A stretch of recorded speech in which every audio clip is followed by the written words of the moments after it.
Coming up in just 1 minute. Come clean with Magicist. Hi, Carmelita Pope with great news from Magicist. This is the time of year for Magicist once-a-year 2-for-1 sale. Now you can have 2 rugs clean for the price of 1. You can have 2 rooms of carpeting clean for the price of 1. You can have 2 pieces of upholstered furniture or 2 pairs of draperies clean for the price of 1. The Magicist service and quality during the sale is as professional as ever. The only change is 2-for-1 prices.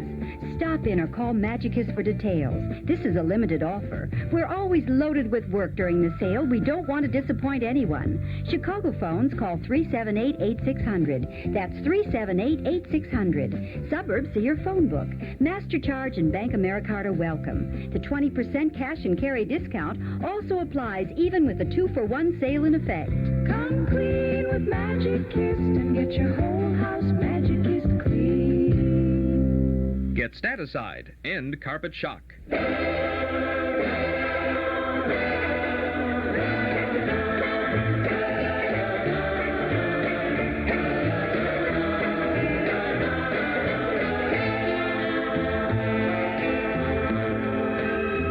Good morning, Mom, and hello out there in Radioland. This is Chuck Shaden in the hall closet for Tuesday, January 27th, 1976.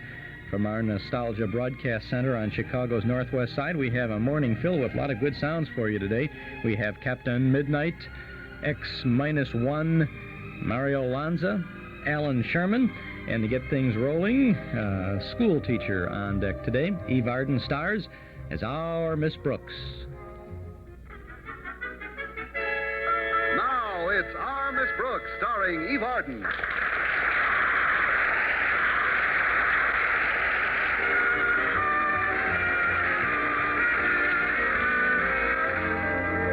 Well, like most school teachers, our Miss Brooks, who teaches English at Madison High School, has been exposed to her share of puppy love. I'll say I have. It's getting so I can't look a puppy in the face without flinching. But the kids at school are nothing compared to the case I discovered at home between my landlady, Mrs. Davis, and Horace Barlow, the school's new basement custodian. Although she met him a week ago at a school tea, up until last Tuesday morning at breakfast, she kept denying anything but a passing interest in him. Please, Connie. Just because Horace Barlow has been over a few times is no reason for people to jump to conclusions. My goodness, Horace isn't jumping to conclusions. At his age, Horace is lucky if he can limp to conclusions. But I've seen you two together, Mrs. Davis. As far as I'm concerned, I think of Horace as just a real nice boy. And he is, too. A real nice 68-year-old boy. He happens to be 54, Connie. He told me so himself. I know, Mrs. Davis, and Jack Benny is 39. Not that I'm criticizing your friendship. Far from it. I'm delighted that Horace is so genuinely fond of you. Oh, Connie, Horace doesn't even know I'm alive. Well, don't let that worry you. It's hard to tell about him most of the time.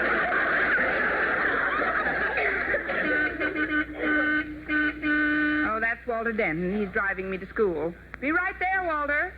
Now, is there anything you want me to say to Mr. Barlow for you if I happen to see him at school? Oh, not a thing, Connie. Okay. There's no necessity of even mentioning to him that I'm not busy tonight. I see. And there's no need for any remarks about the cake I'm baking today being too big for one person to finish alone.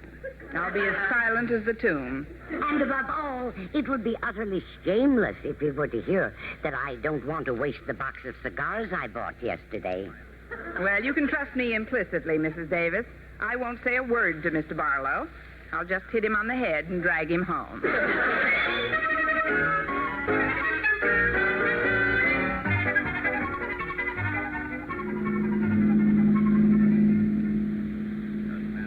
I'm glad you picked me up early this morning, Walter. I've got an errand to do for Mrs. Davis before my first class. Yeah, I'll get you there with the speed of a gazelle, Miss Brooks. How's Mrs. Davis's romance with Mr. Barlow coming along? Oh, have you noticed that, too? I think it's the cutest thing in the world. Mrs. Davis actually has a bad case of puppy love. It is cute, considering she's in her second puppyhood. Oh, no, disrespect intended, you understand. Now, after all, what could be more romantic than two lonely old people encountering the grand passion in the sere and yellow leaf of life. Why, that's absolutely poetic, Walter. The burning desires of youth. They look now for the subdued glow of companionship, the warm and simple pleasures that two elderly people in love can share together. I can see them now, soaking their feet in the same pan of Epsom salt. Miss Brooks, what's the errand you're going to do for Mrs. Davis this morning? Well, off the record, I'm going to invite Mr. Barlow over to the house tonight. He's been a little backward about asking for a date. No, I get it. Your Mrs. Davis is John Alden. Now all you got to do is get Mr. Barlow to invite Mr. Boynton over for you, and you're all set. Meeting's adjourned.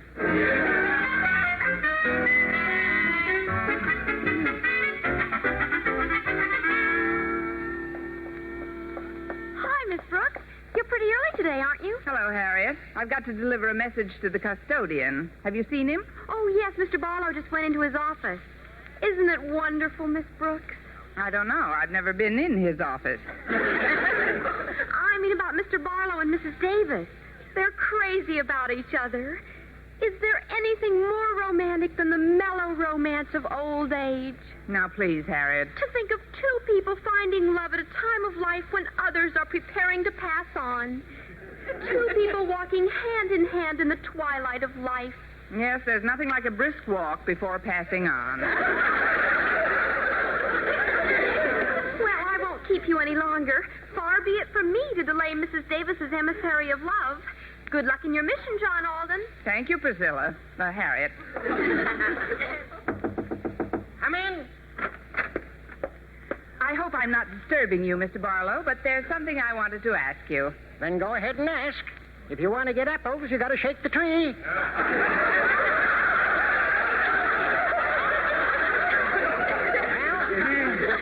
What is it? Well, it's just this. I was wondering if tonight, that is, if you haven't any other plans, Mrs. Davis isn't doing anything, and I'm sure she'd be pleased if you wanted to drop over. Well, that's right neighborly. Would you like me to drop over? Of course. I'm sure you and Mrs. Davis will have a lovely evening together. Are you planning on staying in, Miss Brooks? I suppose so, Mr. Barlow, but I'm sure that at your age you don't need any chaperone. You're right about that. Maybe we could send Mrs. Davis to a movie.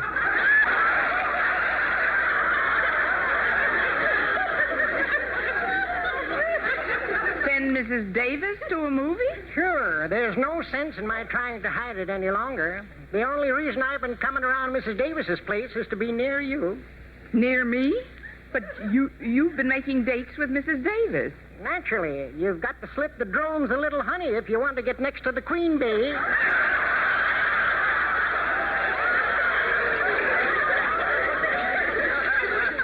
You, Mr. Barlow, are barking up the wrong hive. I mean, this is ridiculous. I simply can't believe it's even happening. I couldn't believe it myself. I just couldn't understand the feeling that swept over me when I first saw you, Miss Brooks. In fact, since that time, I've had my glasses changed twice. But it's still the same. I keep asking myself, where have you been all my life? Well, for 3/4 of it, I wasn't even born. Look, Mr. Barlow. Is there somebody else playing the piano in your front parlor? Well, no, but Mr. Boynton plays the ukulele on my back porch. We've been going together for quite a while now. You mean that biology feller? Shucks, he's just an unsophisticated kid. Why, you couldn't warm him up. He'd have stuck a Bunsen burner under him. You've been peeking. That is, Mr. Boynton's just shy about expressing his feelings. He ain't got no feelings if you ask me. Leastwise, not like I have. Especially since I met you, there's no two ways about it, sis. I'm smitten. Well, would it unsmit you if I told you that I was engaged to Mr. Boynton? Engaged? But he wasn't even over to your place the nights I visited Mrs. Davis. He must have been working. If you come over tonight, I'm sure he'll be there. Well, seeing is believing. I'll drop by, Miss Brooks. But I still say, when it comes to your bringing me messages from Mrs. Davis, speak for yourself, John Alden. There's no use talking. These man-tailored suits have got to go.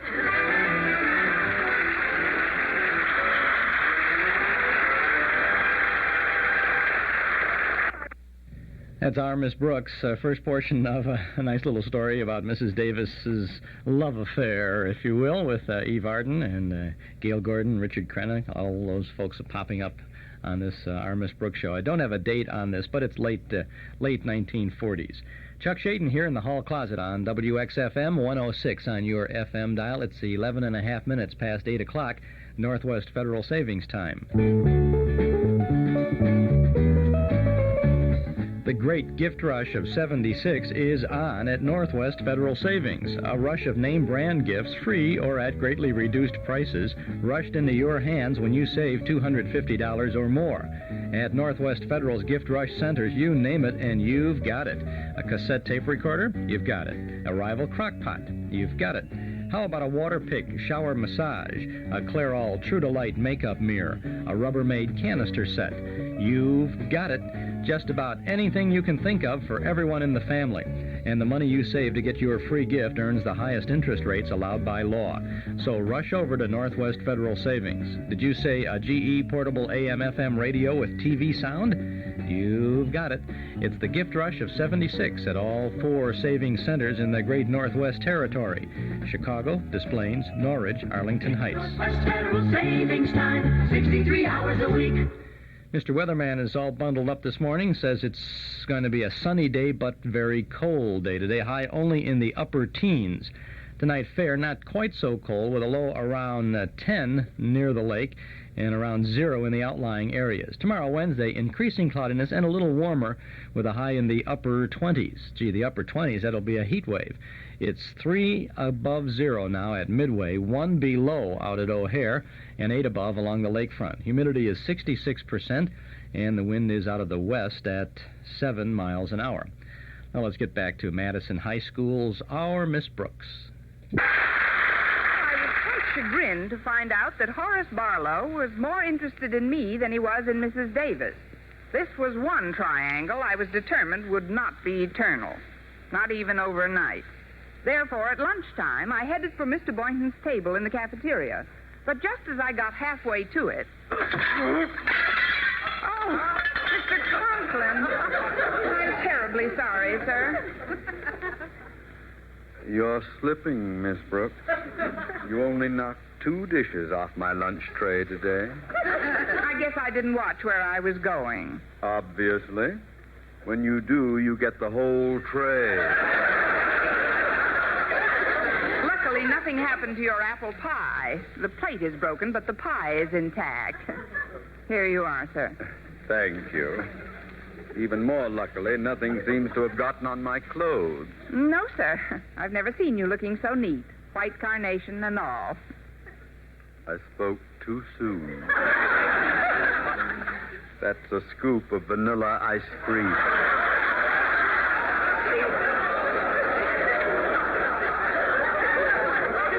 This never would have happened, sir, but I'm terribly preoccupied today. This must be Preoccupied Day at Madison High. I've had nothing but trouble with our new school custodian for the same reason. You mean Mr. Barlow? Yes. He forgets about the furnace. He forgets to fix the pipes. The old goat acts as if he were in love. Maybe he is in love. Mr. Barlow? But who could a 70-year-old codger be in love with? He happens to be 54. Yes, and Jack Benny is 39. Horace Barlow in love. At his age, he probably can't tell the difference between a woman and a kangaroo. Probably not. If you'll excuse me, I'll be hopping off to lunch. No doubt I'll run into you later in the day, Mr. Conklin. It is with that thought in mind that I carry every possible form of accident and hospitalization in. Good day, Miss Brooks. Good day, Mr. Conklin. He's got a lot of nerve. just because a person's lived a few more years than some other person. I don't like to interrupt, Miss Brooks, but if you keep talking to yourself, you'll make an eavesdropper out of me. Oh, I'm sorry, Walter. I've had a little shock this morning. You see, I spoke to Horace Barlow a short time ago about making a date with Mrs. Davis. Oh, well, what did he say? He says he's not interested in Mrs. Davis. He's smitten with someone else. Someone else? Nobody can't do that to Mrs. Davis. Well, she's a very sensitive little lady, and she's nuts about him. Oh, she'll be terribly hurt. That's what I'm afraid of. Oh, he doesn't know when he's well off. I'd like to see the hunk of crowbait he's fallen for. Now, just a minute, Walter. It so happens that Mr. Barlow thinks he's in love with me. With you? Oh, but that's illegal. You know, it's unthinkable. Let's just call it unusual. Actually, Walter, I'm extremely worried about the situation. Mrs. Davis and I have been friends for too long to let a thing like this come between us. Well, why don't you just tell old Barlow to go peddle his papers? I did, practically. I even told him I was engaged to Mr. Boynton. That's what I'm worried about. They're both coming over tonight, and I've got to prove it. Well, what's so tough about that? I'm sure Mr. Boynton will cooperate. You are? Sure, for one night. Oh. Now, the next thing you've got to do is get Mrs. Davis out of the house tonight, because if she saw you and Mr. Boynton acting as if you were engaged, she'd know something was rotten in Denmark. What a sweet way to put it. So, Walter, how do I get Mrs. Davis out of the house? Easy. There's an old bachelor friend of my dad's staying at the house for a couple of days, Mr. Gordon. I'm sure he'd like a date with a nice, clean-cut character like Mrs. Davis, and I'll ask her to go out with him as a favor to my folks. Well, what about Mr. Barlow? She expects him tonight. Well, just tell her he couldn't make it.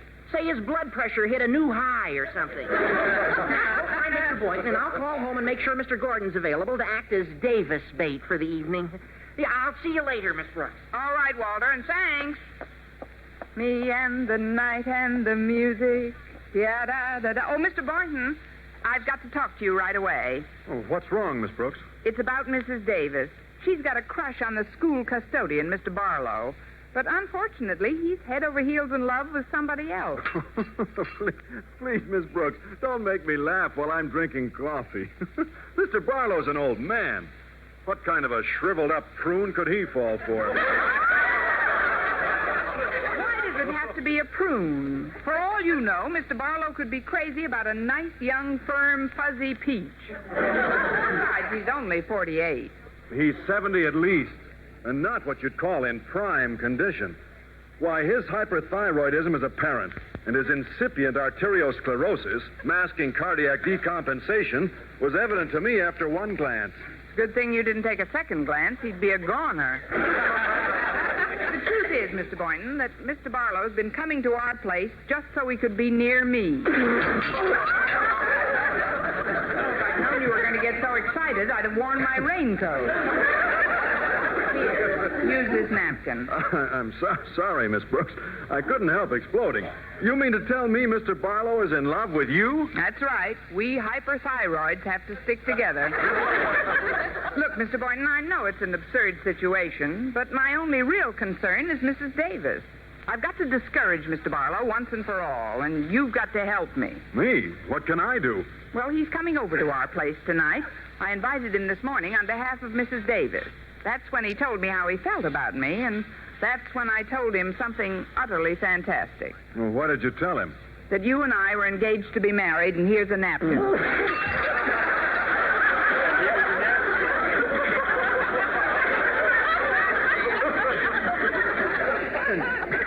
Engaged to be married? But, Miss Brooks, that's utterly fantastic. I'm glad I said it first. Don't you see, Mr. Boynton, this is very important to someone who's very important to me. Mrs. Davis is just about the best friend I've got. Well, if that's the case, Miss Brooks, I guess the least I can do is cooperate. I'll tell you what, I'll be your fiancé for one night. Oh. Well, thank you, Mr. Boynton. And in return, I'll be glad to do something for you. Well, something for me? Yes, I'll be your fiancé for the next 2 months.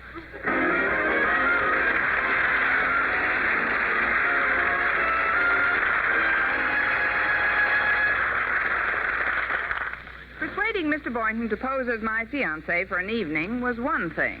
But trying to convince Mr. Barlow of the seriousness of our intentions might prove to be quite another. Anyway, that evening at my house, Mr. Boynton threw himself into an unaccustomed role. And by his first words after dinner, I knew he was playing the fiancé to the hilt. Oh, boy, I'm stuffed. That was a very fine dinner, Miss Brooks. I'm glad you liked it, Mr. Boynton. I opened it all by myself. I hope Mr. Gordon took Mrs. Davis to a nice place for dinner. He appears to be a jolly old fellow, doesn't he? Yes, indeed. And I noticed that he gave you a pretty thorough once-over when he was introduced. You seem to pack quite a wallop for these elderly Joes. That's me, the Cleopatra of the cardiac cases. I'd better clear away these dishes. Mr. Barlow will be over any minute. Well, in that case, shouldn't we be getting into the mood? The mood? Yes. We're supposed to be engaged, aren't we? Oh, that mood. Why, Mr. Boynton, I can hardly believe my ears. Why? There's no sense in making a chore out of this thing. We might as well have some fun doing it. Fun doing it? Certainly. Now, let's get started. Get started? The quicker the better. The quicker the better? Of course. Come on. Come on? Come on? Sure. You wash and I'll dry.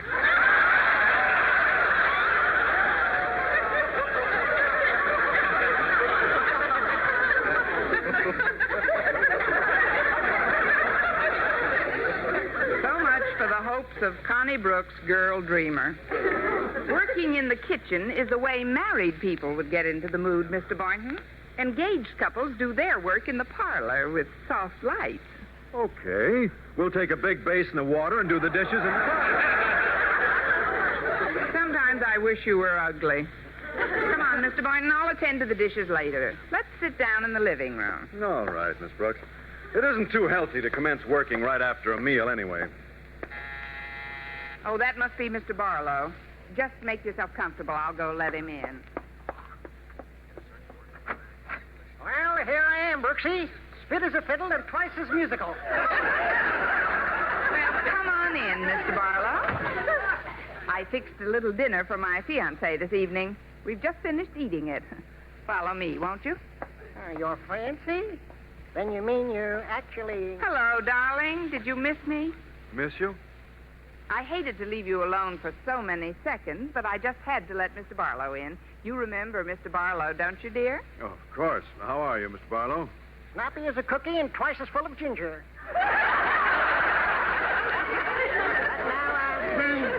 Let's get to the point. Miss Brooks here told me that you two were engaged. Is that true? Well, yes. Yes, it is. And how come nobody around school's heard anything about it? Because we wanted it that way. We've been secretly engaged for over 6 months now, haven't we, darling? We certainly have, Miss Brooks. Miss Brooks? Why does he call you Miss Brooks if you're going to be married? Well, he doesn't like any display of affection in front of company. Let's sit down, shall we? Mr. Barlow, draw up a chair, won't you? And, sweetheart, you draw up a chair and we'll sit down. We? But, Miss Brooks, I worked out with the basketball team yesterday and my knees are a little weak.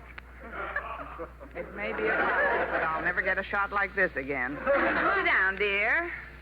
There we are. Comfy? Yeah. Seems mighty strange to me. Most engaged folks I've seen act a little more demonstrative than you do. Oh, but we're mad for each other, aren't we, darling? Yeah, mad. You know, dearest, you haven't kissed me in 5 minutes. What? I said you haven't kissed me in 5 minutes. What are we going to do about that? Let's wait another 5, huh? What's the matter, darling? Don't you want to kiss me? Don't you? Maybe it's me, Miss Brooks. Oh, no, I'm positive he doesn't want to kiss you. You mean he doesn't want to kiss me in your presence? Well, I'm sure that wouldn't stop my great big handsome lover boy, would it, dearest? Certainly not. Give me your cheek. There.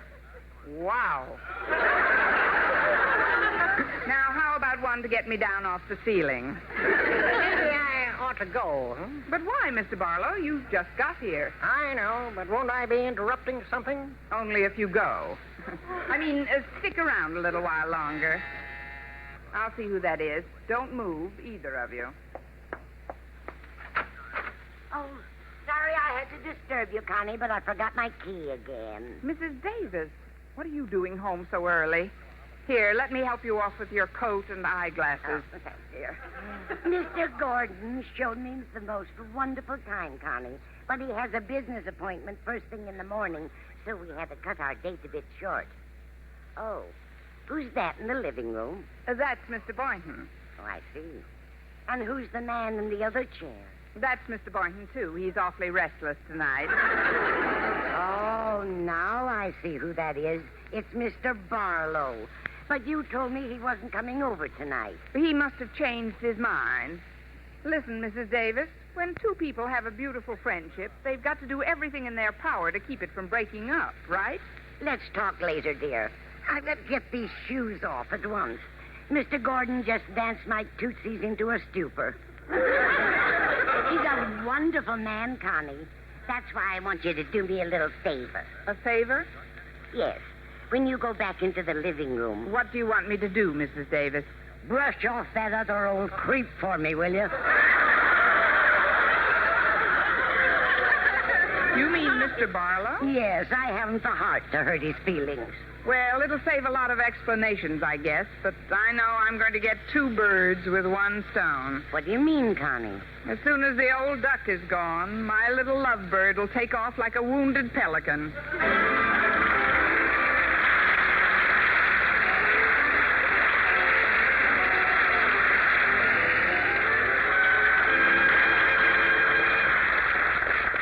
And now, here's our star, Eve Arden. How do you like that, Mrs. Davis? I should have her problem.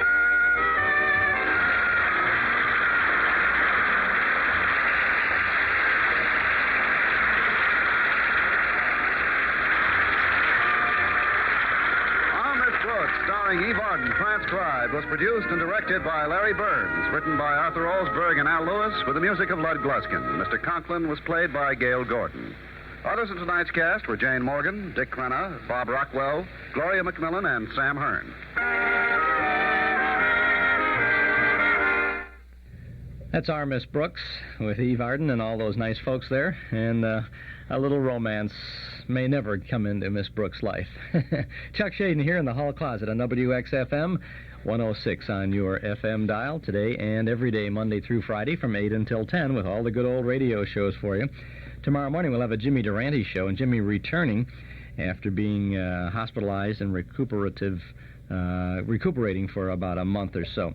We'll have a People Are Funny program tomorrow, and then One Man's Family. And in just about 10 or 12 minutes, we'll be tuning into Captain Midnight, and then after 9 o'clock this morning, X-1. Interesting story there. And Thursday morning, in the hall closet, our guest will be Don Amici, who will reminisce about his very interesting career in radio and motion pictures and on the stage, and I don't know what all. You can keep track of all of the things that we have lined up for you when you subscribe to our Nostalgia newsletter and radio guide. The February edition is out. It is on the street, so to speak. You can't pick it up at a newsstand, but it can find its way to you because you can get the newsletter when you subscribe. A year's subscription is only $6, and there is, we think, lots of good reading and good information in our monthly publication. It does contain the complete schedule of all of the old-time radio shows we offer 7 days a week on 6 Chicagoland AM and FM radio stations. And you can subscribe right now by phone if you'll call us here at our broadcast center at 545-2260. That's 545-2260. Just give us your name and address, and your subscription will begin with the February issue, which we will mail out immediately. You'll have just a few short days, and we will include an invoice for your year's subscription. $6 for 12 issues. Call 545-2260. If you can do it right now, it will get your newsletter for February in the mail probably tomorrow morning. The February issue of the newsletter, by the way, has lots of good fun and good reading. In addition to the listings, we have some nice features in there. You'll see a picture of a young Jack Benny on our cover, a 1932 CBS publicity shot with the description of his new series for Canada Dry Ginger Ale.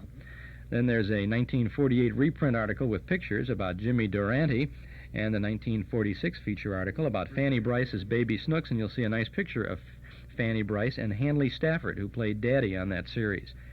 We have a This Week in Chicago reprint and you'll have fun as you read what's happening in Chicago and what visitors to the Windy City had in store for them during the first week of the 4th of July in 1947.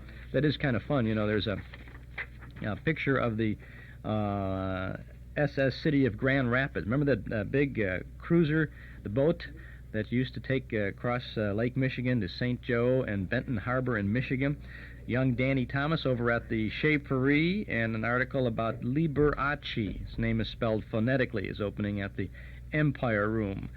Those were the days. We also have in our newsletter for February Mark Nelson's Film Clips column about the Bing Crosby, Bob Hope, Dorothy Lamour road pictures and the information on the possibility of a new one coming up. And Carl Pearson's Notes from the Bandstand, all about big band great Charlie Barnett. Dan McGuire has come up with a Places Familiar nostalgic quiz to test your memory. And, of course, there's news about our regular Saturday Night Memory Club movies.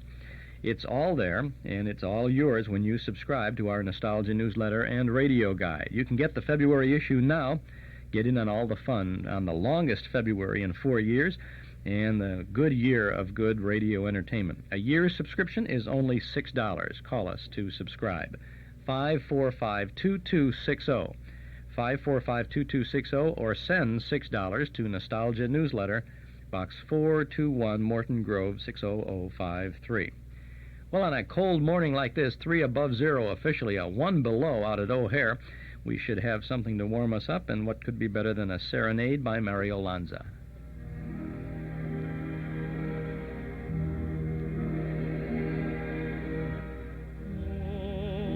Overhead the moon is beaming, white as blossoms on the bough. Nothing is heard but the song of a bird, filling all the air with dreaming. Could I hear this song forever, calling to my heart anew? My darling, while I drift along forever, lost in a dream of you. I hear your voice in the wind that stirs the willows. I see your face in the stars that shine above. Hold me closer, tonight we love. The willows bending, the stars that shine, the shorelights blending, they're yours and mine. Drifting along in my heart, there's a song, and the song in my heart will not fade. Oh, hear my serenade, my moon.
Romanza and Serenade.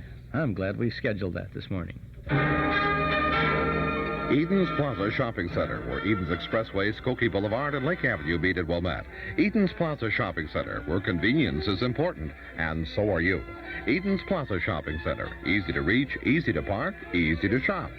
Many fine stores open to serve you 7 days a week at Eden's Plaza Shopping Center in Wilmette. It's 23 minutes before 9 o'clock. Chuck Shaden here in the hall closet on WXFM 106 on your FM dial. One good tenor deserves another. Here's Lanny Ross.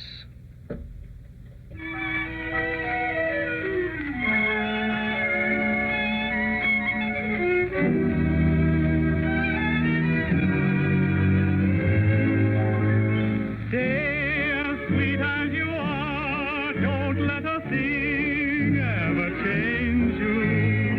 Stay as sweet as you are. Don't let a soul rearrange you. Don't ever lose all the charm you possess. Your loveliness, darling, the way you say yes.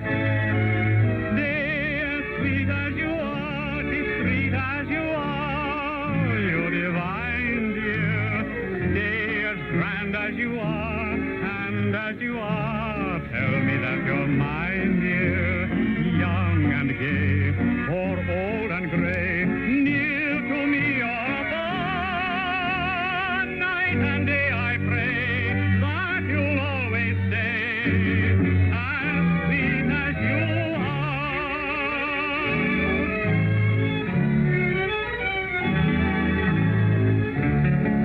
Beloved, I think nothing but the best of you.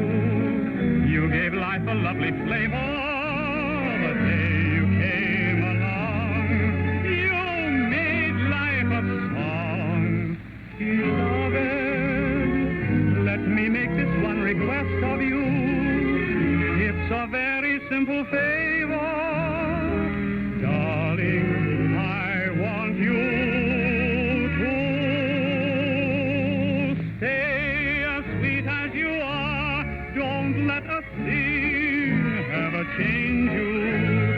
Stay as sweet as you are. Don't let a soul rearrange you. Don't ever lose all the charm you possess.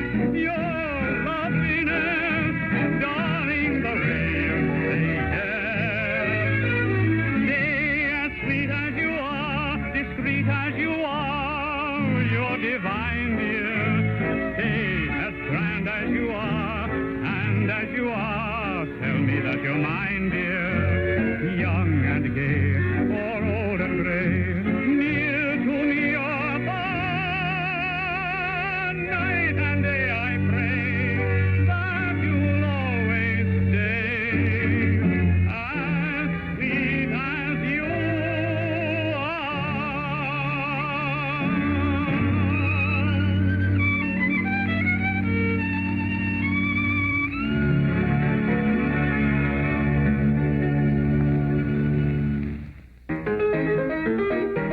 Your response to the Player Piano sale has been so good that Mike Schwimmer has extended his year-in sale at the Player Piano Parlor in Long Grove until January 31st. That's right, one more week to get a brand new Sting, Duo Art, or Pianola Player Piano at savings of 24 to 28% off the manufacturer's suggested retail prices. But there's no reduction in Player Piano Parlor's service. You still get free delivery, 25 music rolls of your choice, and in-home tuning, and a full no-cost 1-year warranty on parts and labor. You also get a lifetime 25% discount on all future music rolls purchased at the Player Piano Parlor. It's an offer you can't refuse, so come to the Player Piano Parlor's year-in sale today. Brand spanking new Player pianos, 3 models to choose from, at 24 to 28% off manufacturer's suggested retail prices. But hurry, these prices are good only through Saturday, January 31st, and then the year-in sale positively ends. The Player Piano Parlor is open Tuesday through Saturday from 10 to 5, Sunday from noon until 5. They're in Long Grove on Old McHenry Road. Call for more details, 634-9100. 634-9191. That's 634-9191. That player piano sale ends on January 31st, and that's also the last day we'll be talking about our cassette tape of the month for the month of January. We have a couple of good radio shows put together, 2 half-hour shows on an hour-long cassette tape for only $5. First is the suspense drama from 1943, Agnes Moorehead starring in Sorry, Wrong Number, and then there's Milton Berle and his radio show, Saluting Radio, from 1947. Let's put a cassette in the machine here and see which one we can listen to a little excerpt from. Your call, please. The police department. Get me the police department, please. Thank you. Bringing the police department. Okay.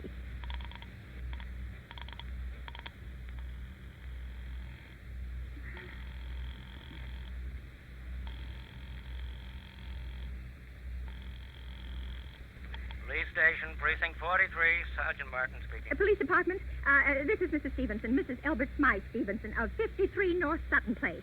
I'm calling up to report a murder. I mean, the murder hasn't been committed yet, but I just overheard plans for it over the telephone, over a wrong number that the operator gave me. I've been trying to trace down the call myself, but everybody is so stupid, and I guess in the end you're the only people who could do anything. That's Agnes Moorehead in Sorry, Wrong Number on a classic suspense broadcast. It's available along with that Milton Berle comedy show for only $5 this month from the Hall Closet, Box 421, Morton Grove, 60053. 2 good radio performances on a single cassette tape, which you can pick up in person at any of the 4 offices of Northwest Federal Savings or by mail when you send $5 to the Hall Closet, Box 421, Morton Grove, 60053. We'll also include a list of over 50 previous cassettes of the month that are still available. And if you'd like to have that list without ordering this January tape, then just send a self-addressed stamped envelope to the Hall Closet, Box 421, Morton Grove, 60053. Well, I don't know about you. I sure look forward to Tuesday mornings here in the Hall Closet because it's always a good chance for us to listen in to Captain Midnight. This is the series of Captain Midnight shows that was on a WGN regional network before Ovaltine sponsored the program. This was sponsored by the Skelly Oil Company, and it's very interesting to hear a kids' adventure show, although I think that the dads might have been listening too a little bit, sponsored by an oil company which was selling gasoline for the cars, and they'd have the kids go down to the gas station with their dads to get their premiums and get gassed up and all that. This is a show from Friday, October 20th of 1939. Captain Midnight!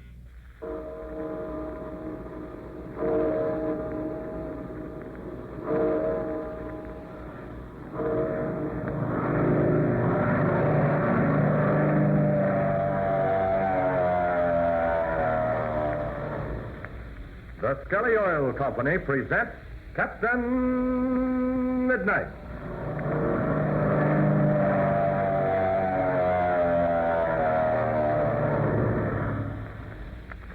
Captain Midnight, brought to you every day, Monday through Friday at the same time by the Skelly Oil Company, Skelly Jobbers and Dealers. Say, fellas and girls, I've just had the biggest thrill of the season.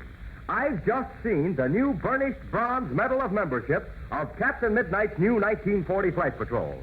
That marvelous Medal of Membership that I've been telling you about with the thrilling 3-blade spinning propeller and the mysterious new secret password. And not only that, but I actually have one of them here in my hand right now. And is it a beauty? Boy, it's still hot almost. It's one of the very first ones finished. I guess I know now what a marvelous thrill you're going to get the first time you see your very own spinning propeller Medal of Membership. And believe me, you'll get a kick out of owning it and showing it to all your friends. Oh, but say, I want to show you just how this spinning propeller works. Now, I'm going to spin it for you now, right here on the table. Now, listen. There. You hear that? Now, let's see where it stops. Uh-oh, it's pointing straight at me. That means I'm it. Well, better luck next time. Say, can't you just imagine the fun you can have with this swell spinning medal? You can play all kinds of swell games with it. You can spin it to decide who's the winner or the loser, and dozens of other things. But, of course, the important thing is that this Medal of Membership entitles you to take part in a thrilling adventure that's ahead for every member of Captain Midnight's 1940 Flight Patrol. It proves you're a member, and besides, it entitles you to all the other free prizes that are coming. So listen, you better have Mother or Dad drive you over to your Skelly service station tonight. Get your junior pilot's application card right away and have your Skelly man send right in for your spinning propeller Medal of Membership. Remember, it doesn't cost you a single penny. Just tell your Skelly man you want to join the new 1940 Flight Patrol, and he'll do the rest. And now to Captain Midnight. Ivan Shark's henchmen have surrounded the lonely cabin where Ma and Patsy Donovan, together with the faithful Slim Poole and Pinky Drake, are waiting for the return of Captain Midnight and Chuck Ramsey. Captain Midnight and Chuck, together with Senor Juan Pareda, escaped from pursuit by one of Shark's planes and landed back in the mountains on the dried bed of a lake. Here, Senor Pareda hopes to round up some of his ranchmen. No sooner had Captain Midnight made a safe landing, however, than the ground proved to be nothing more than a thin crust, through which the landing wheels quickly settled into the muck beneath, trapping the plane. Listen as Chuck cries, "The wheels are down to the hubs, Red. Oh, now we'll never fly this ship out of here." Yes, it does look bad, Chuck. It is indeed the unfortunate situation. It is I who have caused it. Oh, no, Senor Pareda, that can't be so. But it is so, El Capitan. It is I who am to blame. My evil star will lead you to no good. Oh, come, Senor. Your terrible experiences have deprived you of all hope. You have said the very true words, El Capitan. There is no hope for me. My daughter is gone. My cattle and lands have been taken away. Leave me, Senor, before you lose your lives in attempt to save mine. Such a course would be unthinkable, Senor.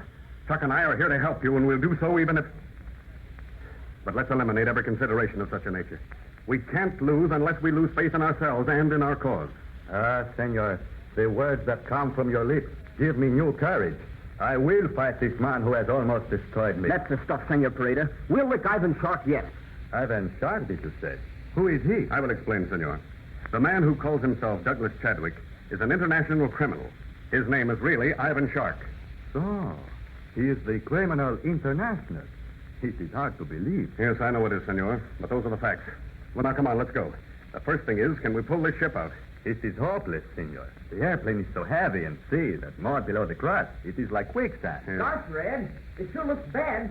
It's settling deeper, little by little. Pretty soon it'll be down over the wheels and resting on the bottom of the fuselage. Swing the prop up a little, Chuck, before the tip gets in that mud there. Okay.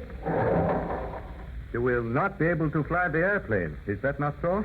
I'm afraid we're going to have a hard time getting the ship into the air, Senor. At least not without some help. Could we get the ship off at all, Red? Well, that's something we'd have to determine, Chuck. If we could pull this plane out of the mud, I might be able to take the ship off, unless this crust gets thinner out toward the middle. But first, how can we pull the plane out? If we can find my men, Senor, they will help you. There's an idea, Red. How soon will you know whether your men are around here or not, Senor? If they are here, El Capitan, they will gather late in the night. Very well. Now, here's what we'll do, Chuck. It's now about the middle of the afternoon. 3:30 to be exact. We'll go over to Senor Paredes' hunting lodge. Then tonight, after darkness sets in, we'll make our way down to the cabin where the others are waiting for us. Si, Senor. That will be quite possible. You will go up over the mountain to the west and then down the canyon on the other side. As long as you keep in the canyon, you cannot lose the way because the canyon takes you to the cabin. Couldn't we start right away? No. That is not the wise thing to do. This Chadwick, Ivan Shark, you call him, his men are down that way. In the blackness of the night, you will have the better chance. Gosh, I guess that would be better. And anyway, I could use a little shut-eye. Yes, I'll say you can. Your eyes are bloodshot from lack of sleep. So are yours, Red. I guess a little rest would do all of us a lot of good. Don't you think so, Senor Pareda? Si. I have not closed the eye for many days, and perhaps you have not also. Come then, Senor. We will go to my hunting lodge in the woods. There we will find a comfortable bog. After we have rested, you shall go to your friends, and I shall wait for my men. All right, come on, Chuck, let's go.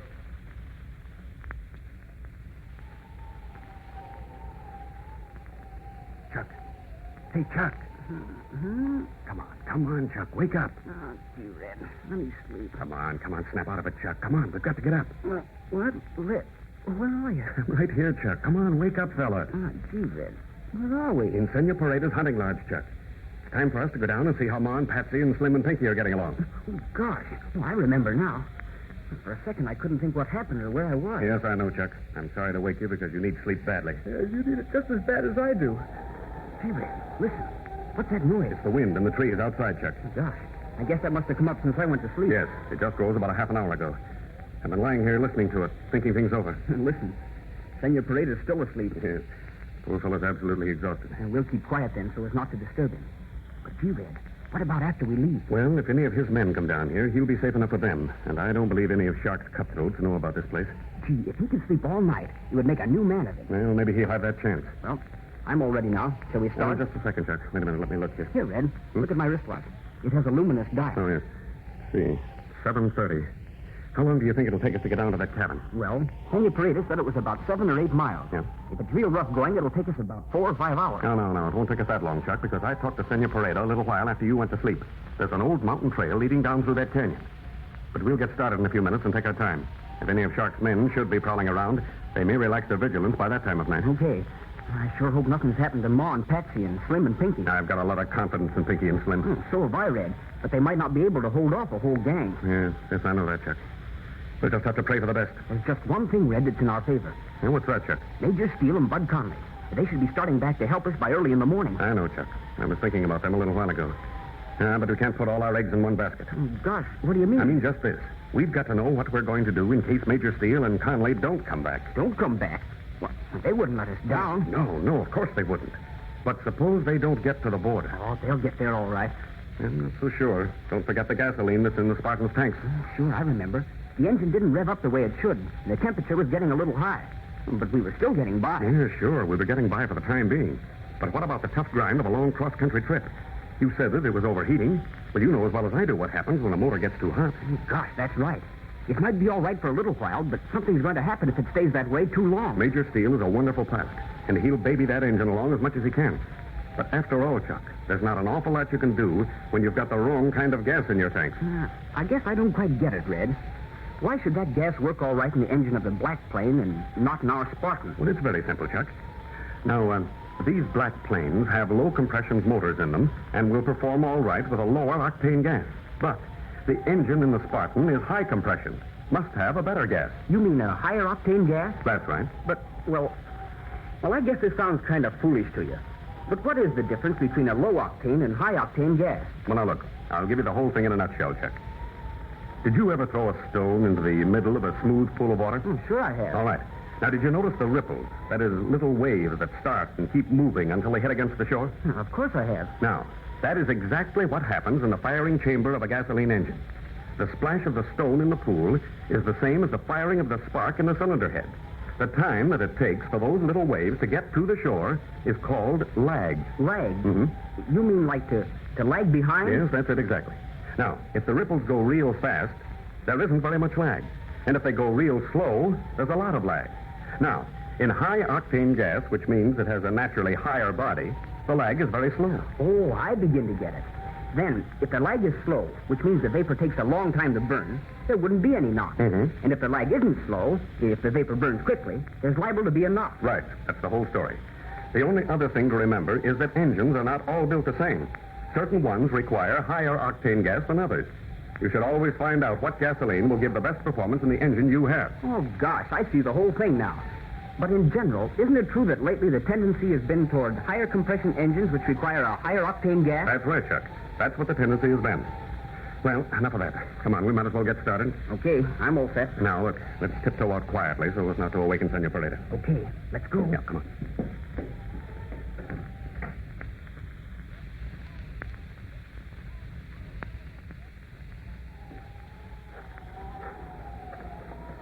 Easy, Chuck. Easy, not so fast. Right you are, Red. Well, I've got to go very carefully now. I can't understand it, Red. I'm sure the field is right ahead. We should be running into the cabin any second. Quiet now, wait. Let's go up to that next tree there. You know, this wind's a big help. It makes so much noise it would be hard for anyone to hear it. Yes, and it would be hard for us to hear anyone else. Oh, look, Red, look. There's the cabin. Yes, Chuck, you're right. Come on, let's go. Wait a second, Chuck. Let's be sure no one's watching us. Okay, let's stand absolutely quiet a few seconds. Right. There's something about this I don't like, Chuck. It's the sound of that wind through the trees, Red. I never heard anything so spooky in all my life. You're right. It sort of sends chills down my back. I can't see a sign of anything, Chuck. Well, come on. We're going to make a break for the door. Okay, I'm ready. Now, let's don't make any more noise than we have to. Well, Andy, you go first, and I'll be right behind you. All right, go ahead. Go on. We're almost there. Right around the corner now. Well, here we are. Blazing beacons, Red. The door's wide open. Chuck, stop. Don't go in there. Listen, Red. Listen to that.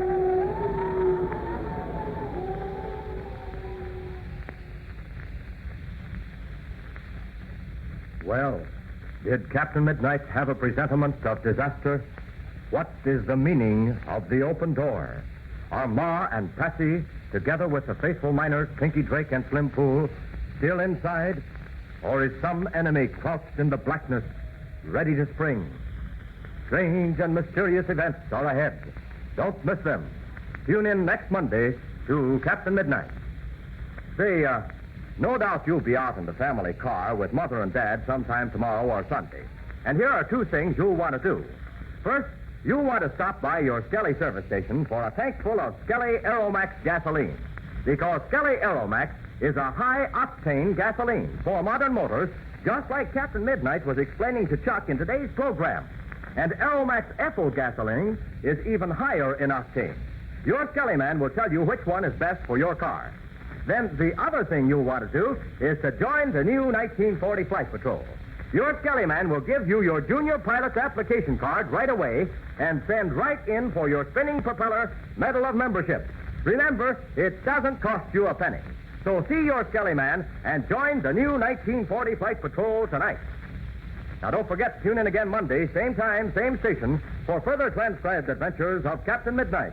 Brought to you by the Skelly Oil Company, Skelly Jobbers and Dealers. What is the significance of the weird cry which rings out over the sobbing of the wind? And what caused Captain Midnight to stop so suddenly? Be sure to listen Monday. Until then, this is Don Gordon, your Skelly man, saying goodbye and happy landing!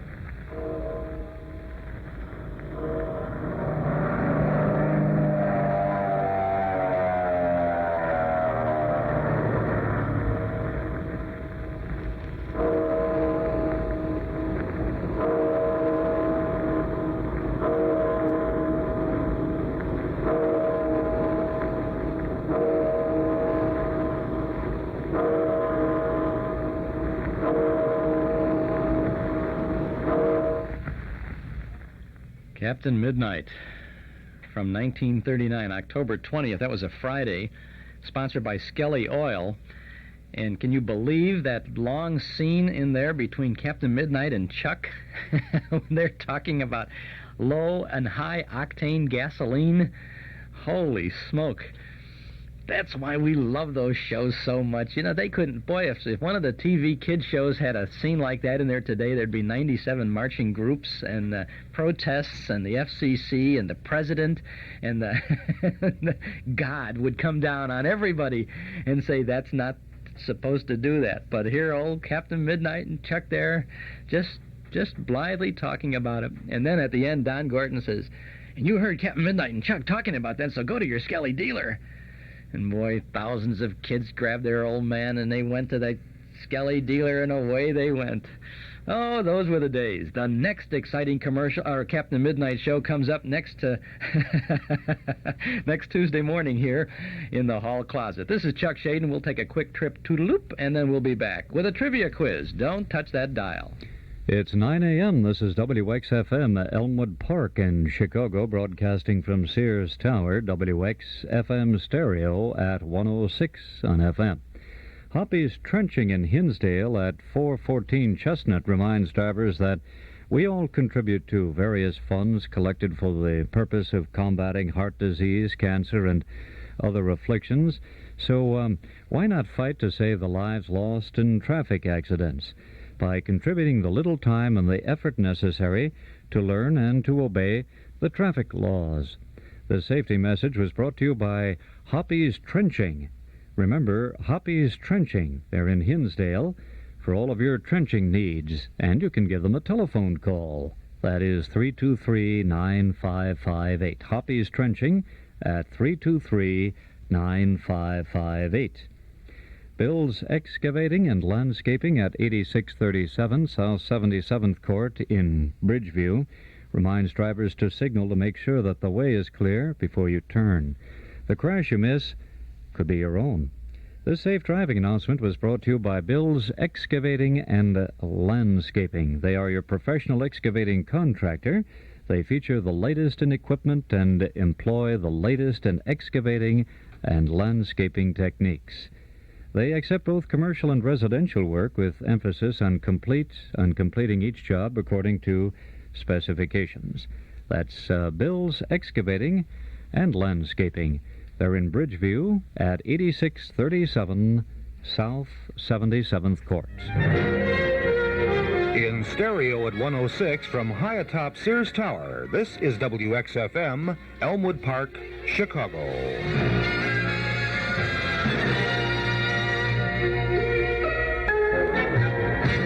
And this is Chuck Shaden back in our hall closet on WXFM 106 on your FM dial. Well, how about a little trivia quiz this morning? Trying to think of all these trivia things to come up with. We have books and memories and people calling in and giving us ideas and all that, and we try to write a lot of these ourselves. We may even come up with a trivia quiz book one of these days. Who knows? But anyway, we have a little trivia quiz for you this morning. Everybody knows the comedy teams of Abbott and Costello and Olson and Johnson, but do you know their first names? What are the first names that you saw on the screen or on radio or TV or whatever of Abbott and Costello and Olson and Johnson? If you know, give us a buzz at 545-2260. Think it's easy, huh? Think about it, though.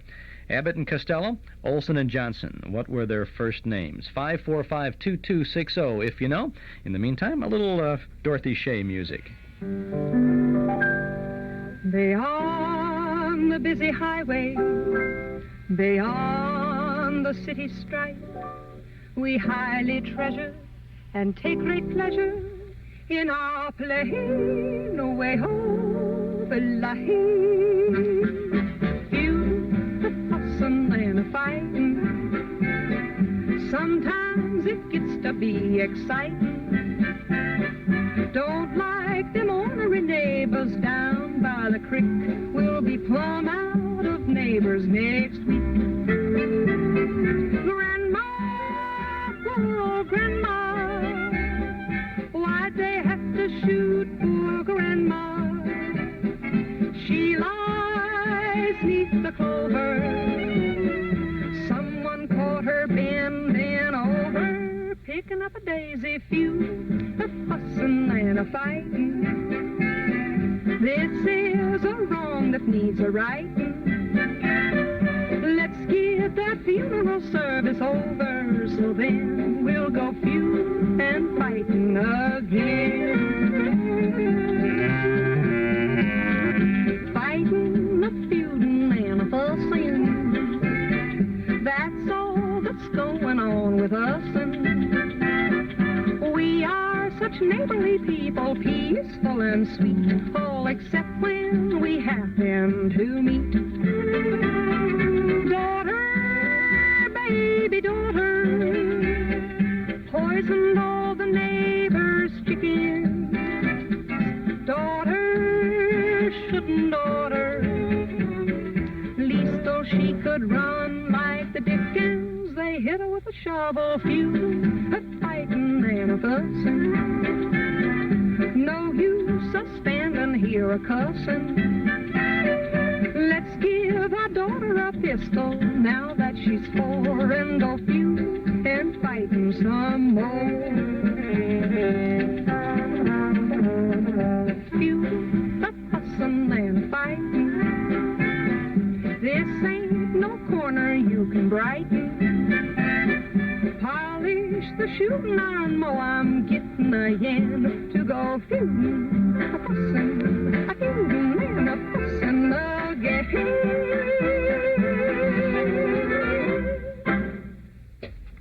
And there's Dorothy Shea, the Park Avenue hillbilly there. You may have heard yesterday morning on the Spike Jones Dorothy Shea Spotlight Review there, and feudin', fussin', and fightin'. We asked the trivial question, what are the first names of Abbott and Costello and Olson and Johnson? We're going to find out in just a minute.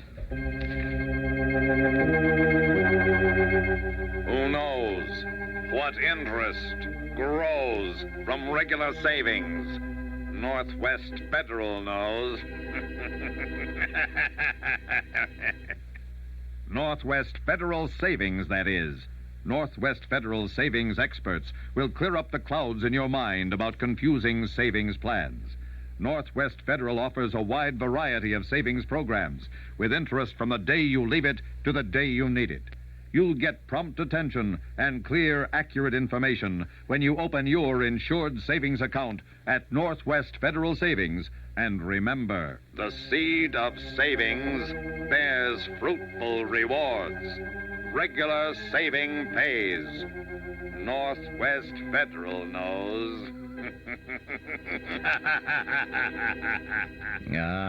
Northwest Federal serving you 63 hours a week in Chicago on Irving Park Road, in Des Plaines on Dempster Street, in Norridge at the Harlem Irving Plaza, and in Arlington Heights in the Surrey Ridge Shopping Center on Algonquin at Gulf Road. Well, good morning. You're on the air. How are you today, Joan? I'm just fine, Chuck. How are you? Okay, now, tell me the first names of Abbott and Costello. Bud Abbott and Lou Costello. Bud Abbott and Lou Costello. And how about, what are the first names of Olson and Johnson? Ole Olson and Chick Johnson. That's absolutely right. Now, those were more or less the professional names that they used. Do you know Bud Abbott's real first name? You're already winner of an invitation to join us at the Memory Club some Saturday night. But what was Bud Abbott's first name? That I don't. Wouldn't it be Charles? No, his real first name was William. I haven't. William Abbott and Louis Costello. And Ole Olson and Chick Johnson. Ole was just kind of a Scandinavian nickname for him. His real name, first name, was John Olson. And Chick Johnson, I'm not sure of, but I think that Chick Johnson's real first name was Charles. So, kind of interesting, these kind. You like Olson and Johnson? Oh, yes. And Abbott and Costello? We won't see any more of them, I don't think. I mean, that type of comedy. No, they don't make comedy like that anymore, do they? Well, thank goodness for your broadcast, because we've got it through you. Well, we try to hang on to it. You know, when I was a kid, I just thought Abbott and Costello were the absolute greatest. Oh, they still are. Well, but I watched an Abbott and Costello movie on television today, and I just can't get the same, what they did with those Abbott and Costello movies after the silly gags and all that would go on. They just kind of killed time for the laughter in the theater to die down, You know, it's funny when, I don't know what movie it was that they were in the original Who's on First bit, Uh-huh. My husband and I went to the movie, and I'm not sure whether it was laughing at the movie or just nature. I went into labor watching that movie. And you had a child, and you named him... Christmas Eve. You named the child Christmas Eve? No. I went into labor on Christmas. Oh, I see. Had a baby on New Year, Christmas Day. But I think that laughing so much with that movie started my labor. Okay. I thought maybe you named the child Who no. or something, or I don't know, or maybe he's on third and... he's our shortstop or something. Joan, you're Joan Flick, and you're in Chicago, right? That's right. Okay, hope you can pop into the Memory Club some Saturday I'm in night. a wheelchair, so I can't, but I'll be there in spirit. You can, if you can get to the building. There's an elevator there. It'll take you downstairs, and we'll get you a good spot if you can do that. Oh, thank you so much, Chuck. Okay. Have a wonderful day. Thank you. You too. Bye-bye. Yeah, I remember. I think Naughty 90s was one of the films that Abbott and Costello did Who's on First, and I think they had done it maybe in another picture, too. It was almost an unheard of thing to do a routine like that in more than one film, but they did it. I remember going to the old Times Theater on Milwaukee Avenue. I've told this story before, and they used to have a triple feature, all the comedy, Abbott and Costello Day, big laugh show, L-A-F-F. They'd have all laugh show. And we'd see 3 Abbott and Costello pictures, If you can handle that, man. And 2 of them had Who's on First, and we used to like Olson and Johnson, too. I liked Olson and Johnson because both of them were equally funny. Whereas Abbott and Costello was the funny guy, and Abbott was the bad guy, And even Laurel and Hardy, we used to play, we'd be in the backyard, and we'd play these characters when we were kids, a couple years ago. And it was Laurel and Hardy. One guy had to be the fat guy and one guy the skinny guy. And we always liked to be the skinny guy because Stanley was funnier. And Laurel and Hardy and Abbott and Costello and Olson and Johnson. And oh, boy. Well, let's see. We're rolling with a little trivia quiz this morning. How about another one? Everybody says, gee, I can't get in there fast enough. I can't dial quickly. Well, we can only talk to one person at a time, but let's give you another chance at it. Let's go to a foursome of well-known doctors and see if you can tell me the first names of these 4 doctors. You have to have all of them now. You have to know all 4 first names in order to win a little prize. The first names of Dr. Welby and Dr. Kiley, and the first names of Dr. Kildare and Dr. Gillespie. You want to try out your MD on us? 545-2260. Give us the first names of Doctors Welby, Kiley, Kildare, and Gillespie. And if you can do that, we'll have Don Cornell do a little singing. I'll walk alone, because to tell you the truth, I'll be lonely. I don't mind being lonely when my heart tells me you are lonely too. I'll walk alone. They'll ask me why, and I'll tell them I'd rather. There are dreams I must gather, dreams we fashioned the night you held me tight. I'll always be near you, wherever you are, each night in every prayer.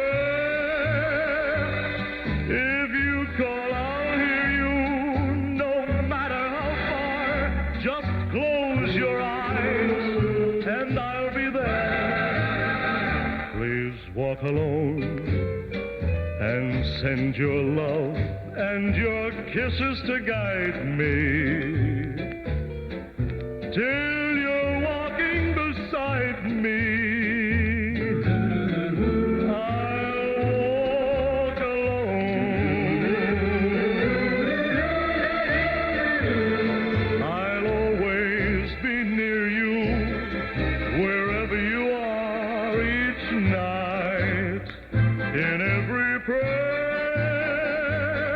If you call, I'll hear you, no matter how far. Just close your eyes, and I'll be there. Please walk on, and send your love and your kisses to guide me till you're walking beside me.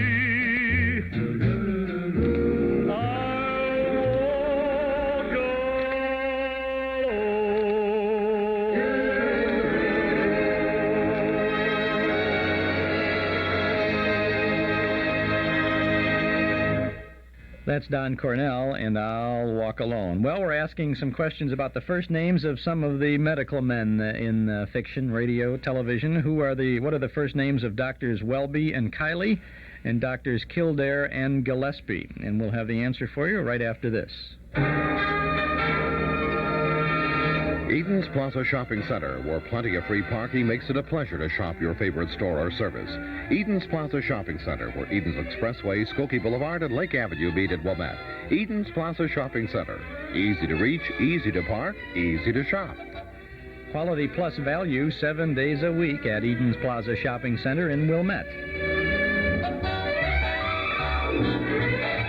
Our telephone line is open to Elgin, Illinois this morning. Good morning, Steve Mate. How are you? It's fine. Okay, how's the weather? Are you really cold out in Elgin today? They tell me it's cold. I think it's terrific. Okay, then you're a warm-blooded cold weather nut. I sure am. Okay, well, let's see. If you're a trivia nut too, what are the first names of Dr. Welby and Kiley? That would be Marcus Wellaby and Steve Kiley. That's right. Now, how about Dr. Kildare? What's his first name? Dr. Kildare would be Jim. James Kildare, right? And Dr. Gillespie? Would be Leonard. Leonard Gillespie. That's absolutely right. You're right on all 4 counts there. You go to the head of the class, and we'll put you automatically on Medicare. Very good.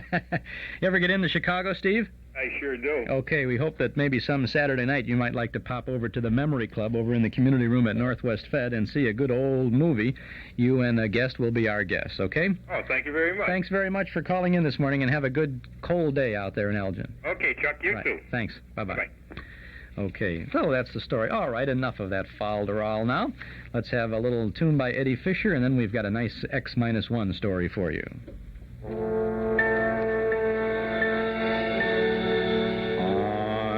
walking behind you on your wedding day, and I'll hear you promise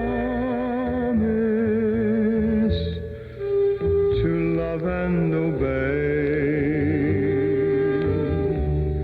though you may forget me. You're still on my mind.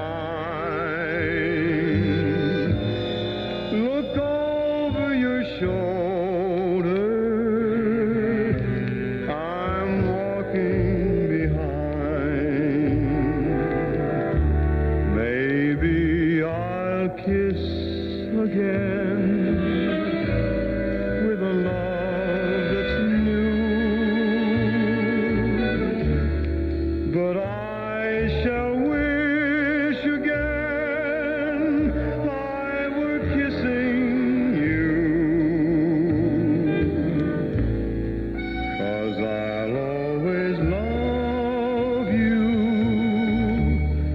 wherever you go. And though we are parted, I want you to know that if things go wrong, dear, and fate is unkind, look over your shoulder. I'm walking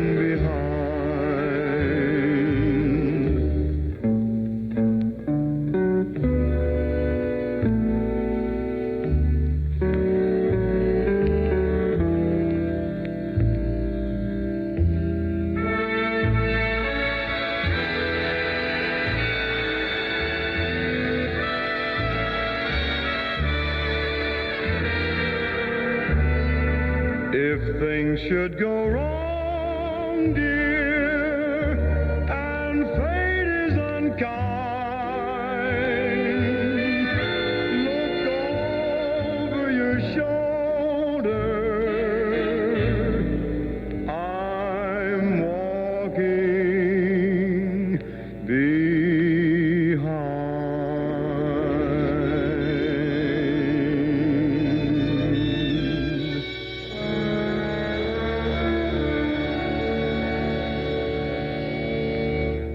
And that's Eddie Fisher, Walking Behind You. Chuck Shaden here in the hall closet on WXFM 106 on your FM dial.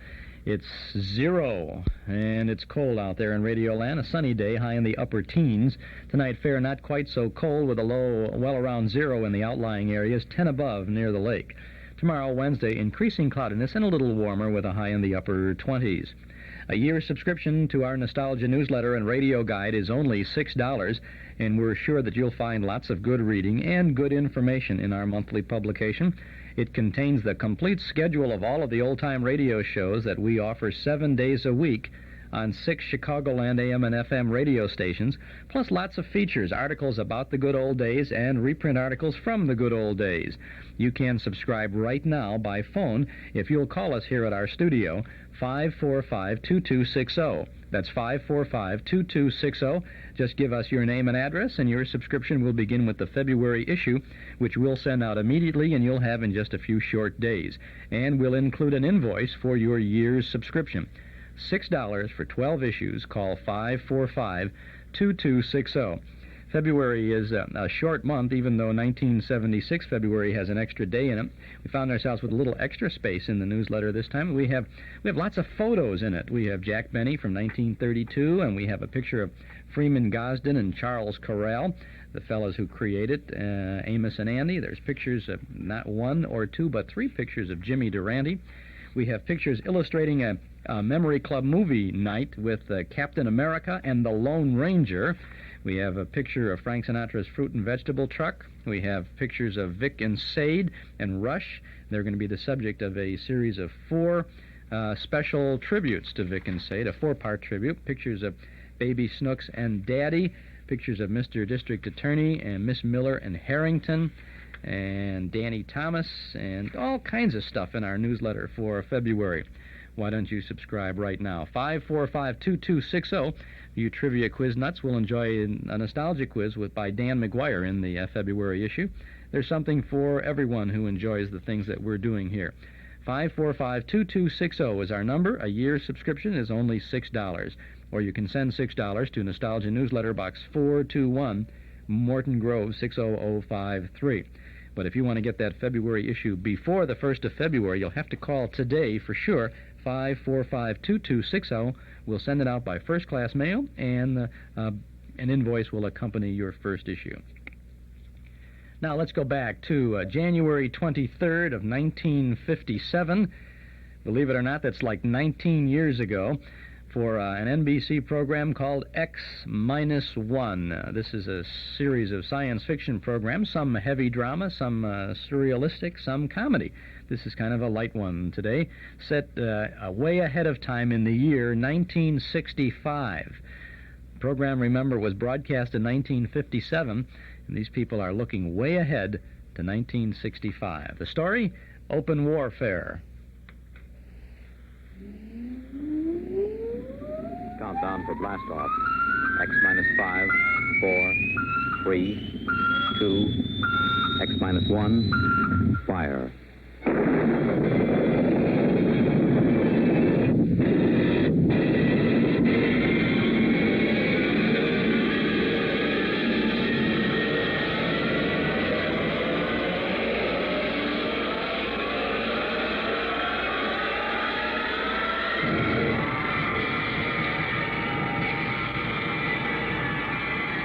From the far horizons of the unknown come transcribed tales of new dimensions in time and space. These are stories of the future, adventures in which you'll live in a million, could be years, on 1,000 maybe worlds. The National Broadcasting Company, in cooperation with Galaxy Science Fiction Magazine, presents X-1.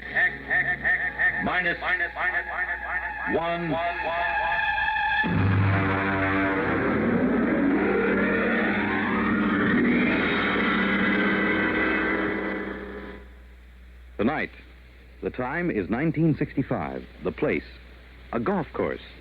The story, Open Warfare.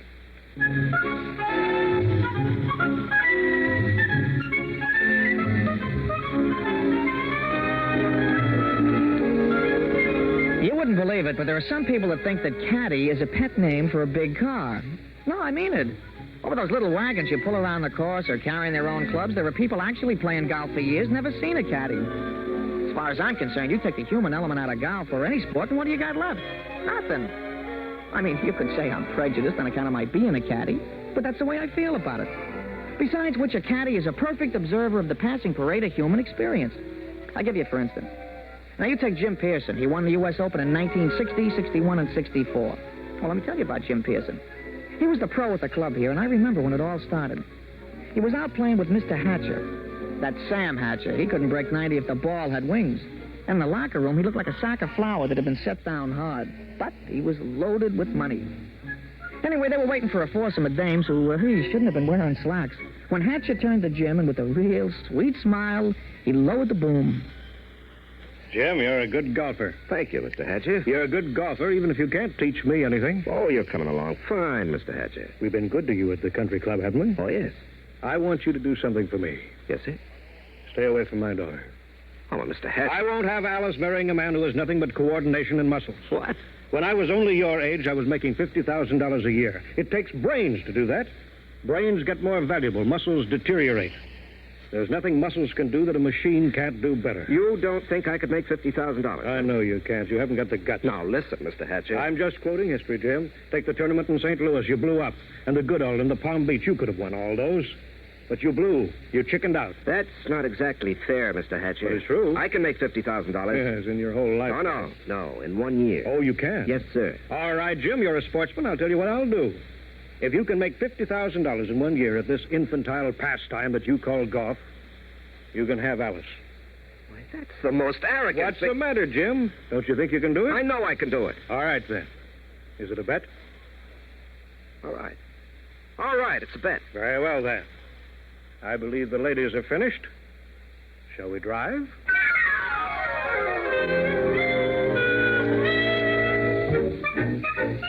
Naturally, old man Hatcher set a trap for him. And I guess it worked pretty good, too. Jim knew I heard the whole thing, so he used to talk it over with me. Hey, you've been doing real good this season, Mr. Pearson. Sure. Been away on the whole circuit. I haven't seen Alice more than one day at a time in the last 6 months. You, hear from Miss Hatcher? Oh, yes. Yes, I got a telegram right after I won the first tournament. It said, and I quote, "I won't be bought and sold. Signed, Alice." She found out about that bet, huh? Yeah, I'm sure her father made sure she did. Wouldn't that frost you? It did. It cost me $5,000 in tournament money, and then I just got mad. You know, the cold mad, the kind of mad that puts 20 yards on your drive? Yeah, I know what you mean. Sometimes when I get sore at the caddy master, I go out to the driving range. Bango. Every time you hit it, you got it right between his eyes. Yeah, that's the idea. Every time I slam a ball down the fairway, I feel as if I've just belted Hatcher right behind the ear. You, still figure you got a chance? Oh, I'm going to get that $50,000 this year, all right. I'm going to win the U.S. Open, and that's worth $25,000 in cash plus vaudeville appearances or Ed Sullivan's television show or something. And I'm going to take the money and I'm going to lay it in front of Alice and I'm going to say, I wasn't buying you. I was buying the right to tell you I love you. Ah, gee, that's pretty. All right, never mind. Give me a number 7 iron.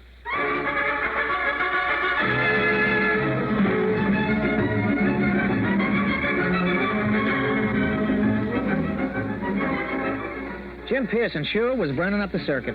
He came into the U.S. Open the man to watch.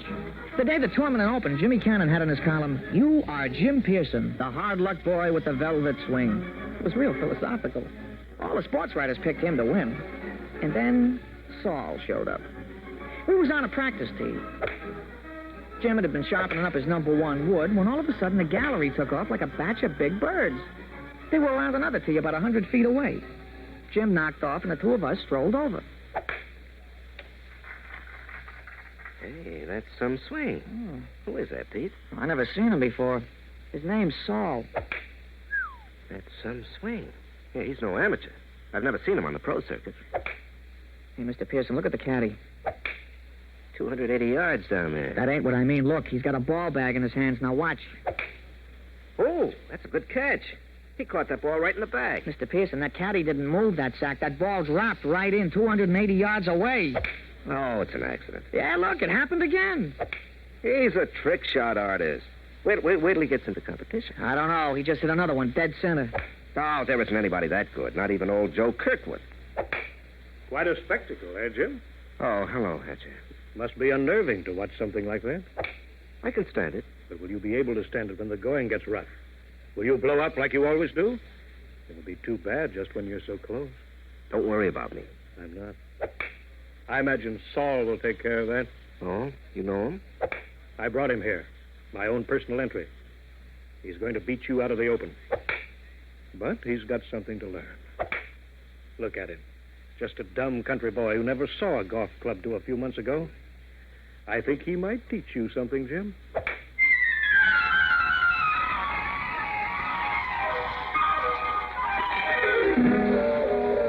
I could tell Jim was going to have a good day the minute he took his driver out of the bag.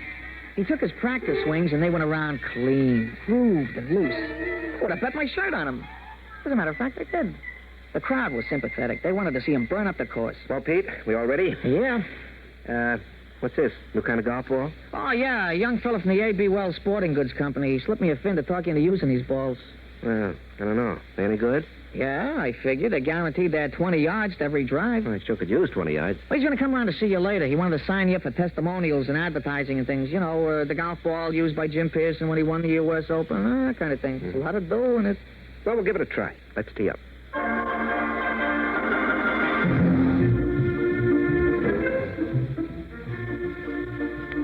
Oh, he started off real good. A long, straight drive right down the fairway. It was a birdie 4. Jim was clicking them off that day. There you are, Pete. 34 and a 32 for 66 on the 18. 6 birdies, 12 pars. Yeah, 3 more rounds like that should win easy. Hey, how were the new golf balls? Huh? Oh, fine. You know, they aren't kidding. It does average out about 20 yards longer on the drive. I'll have to get a couple more dozen.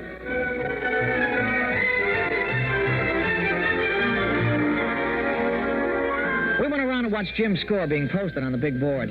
Most of the field was still out, but he was ahead of the closest competitor by 3 strokes. Who's that? Oh, somebody coming down the 18th. It must be a hot round. Yeah, I'll be posting it in a minute. Oh, Saul.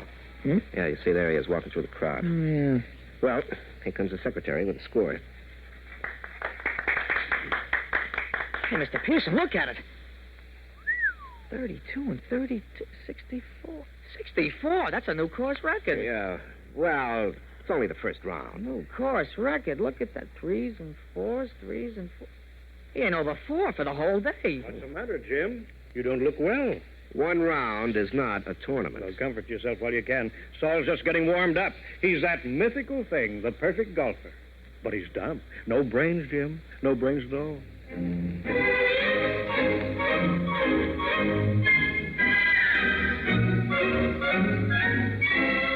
Naturally, in the sports broadcasts and the newspapers, Jim could have been playing on a miniature golf course at Asbury Park, New Jersey. The big news was Saul. They all called him Silent Saul. The odds the boys in the shower room played around with on Pearson took a dive, and you couldn't get even money for Saul. The next morning, Jim's gallery was pretty small. When he stepped up to the ball, there was a smattering of applause like a matinee just before they closed the show.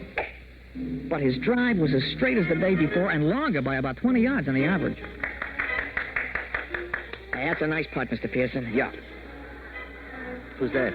That's Saul, I'm afraid. He's coming around behind you. Well, he's going to have a big fight.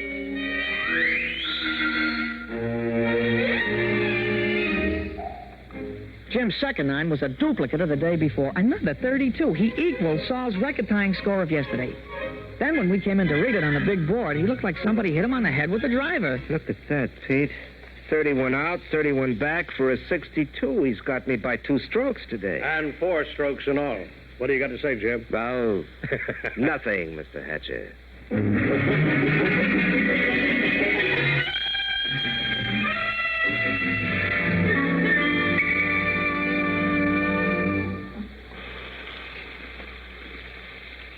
Throw me the soap, will you, Pete? Yeah, sure, Mr. Pearson. Yeah. Thanks. You know, there's something wrong, Pete. Just doesn't happen this way. That's tough luck, Mr. Pearson. Oh, no, it's not that. People don't just pop out of nowhere and break all records at the Open. Men don't take up golf and become perfect golfers in a month. He's got to have some weakness. Well, if he has, he ain't shown it yet. Well, I've got to find it.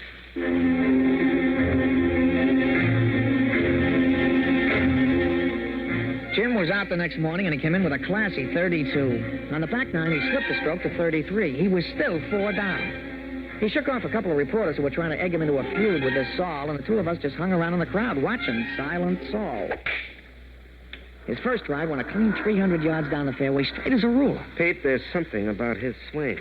There's something about it. I've seen it before. Oh, you never saw that Silent Saul before, Mr. Pearson. Still, there's something about his swing.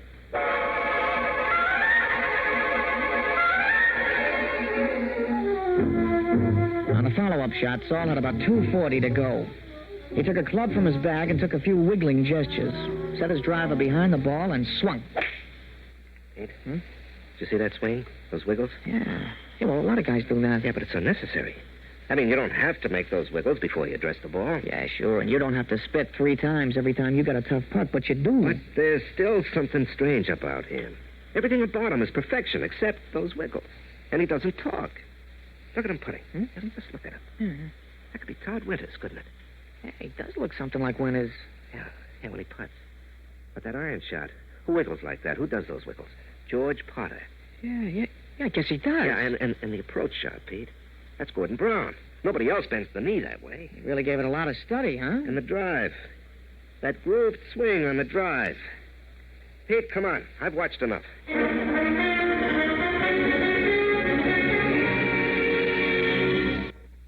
And that's the first half of Open Warfare on X-1 from January 23rd of 1957. Kind of fun, isn't it? Wonder what that's all about. This is Chuck Shaden in the hall closet on WXFM 106 on your FM dial. We'll return to this in just, commercial -1. Townhouse TV and Appliances announces the white sale to end all white sales. Visit Townhouse now at 7243 Touhy Avenue, just west of Harlem. You'll discover how easy it is to add both time-saving convenience and efficient use of energy to your home with any one of the top-quality Frigidaire appliances, now at special low prices during the big Frigidaire white sale at Townhouse. Townhouse can show you great values on Frigidaire rugged heavy-duty washers and matching dryers, 100% frost-proof refrigerator freezers, electric ranges, and more. So hurry to Townhouse TV and Appliances, 7243 Touhy Avenue, just west of Harlem, for big savings during their Frigidaire White Sale. Townhouse TV and Appliances open Monday, Thursday, and Friday nights till 9, and Saturday until 5. Now let's return to X-1.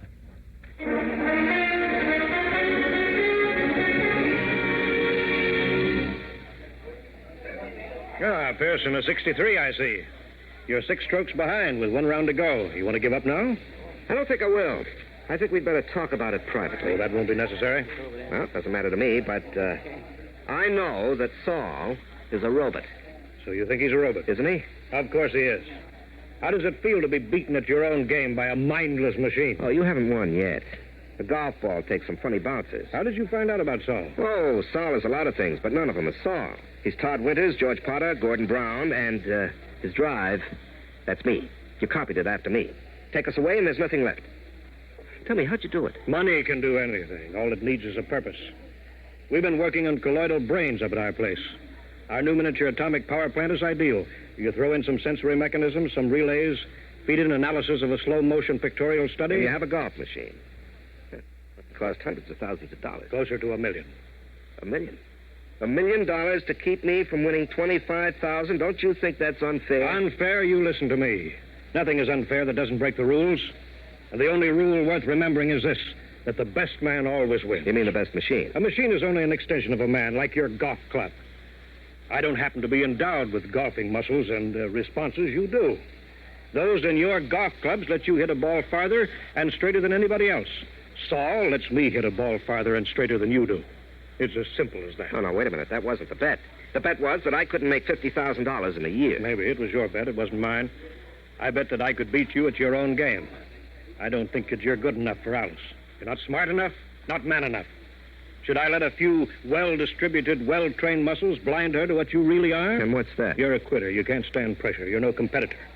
If you can't win at your own game, you can't win at anything else. Suppose I win tomorrow. 6 strokes back? Playing against the perfect golfer? Suppose. Then I'd have to admit I was wrong. You have my word on that. And you could also have Alice, if she wants you.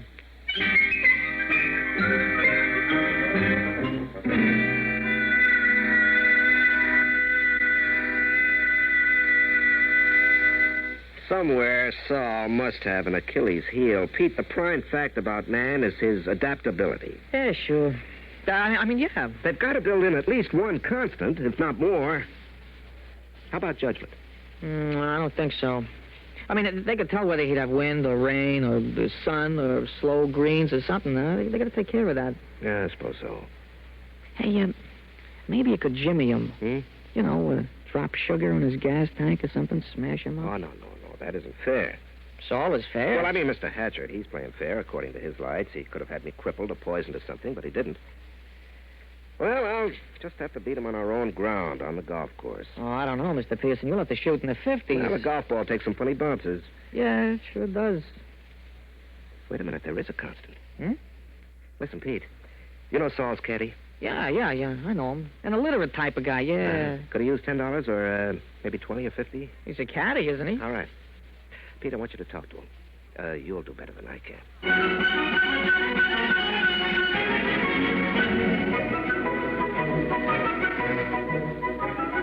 The management of the tournament is no fool. They know which side their television rights are butted on, and they had Saul and Jim paired for the final round.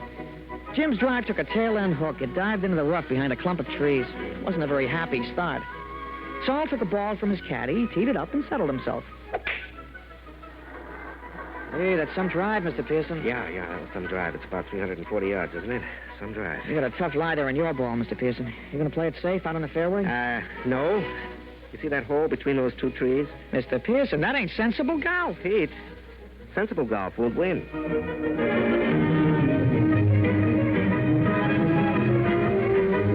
Well, he made it. The ball went through the opening and rolled to a stop just in front of the green. Saul's easy 4-iron shot was dead on the pin all the way. But it hit the back edge of the green and hopped into the rough. Jim took an easy putt for a birdie, and Saul's recovery was long, and 2 putts gave him a par. Well, that's one of the strokes I need. And that's the way it went. Jim's game sparkled, and Saul's game kept finding trouble. For the first 9, Jim came in with a scorching 30, while Saul came in with a 33. Kept on like that. Saul kept overshooting the green. They came into the 18th hole with Saul still 2 strokes up. Now, look, don't you worry, Mr. Pearson. You're going to tie him for sure. Oh, that's no good, Pete. By tomorrow, his game will be on again perfectly. Jim's drive sliced behind a fringe of trees. He had to shoot blind. He made it on the green, about 25 feet from the cup. Okay, Pete. This is it. Saul's in for a 5. Don't you worry, Mr. Pearson. Don't you worry. Okay, I won't. He lined it up. He studied the green. He noted the slope and the lay of the grass. And then he stroked the ball. We did it, Mr. Pearson. We did it. You're the new U.S. Open champion.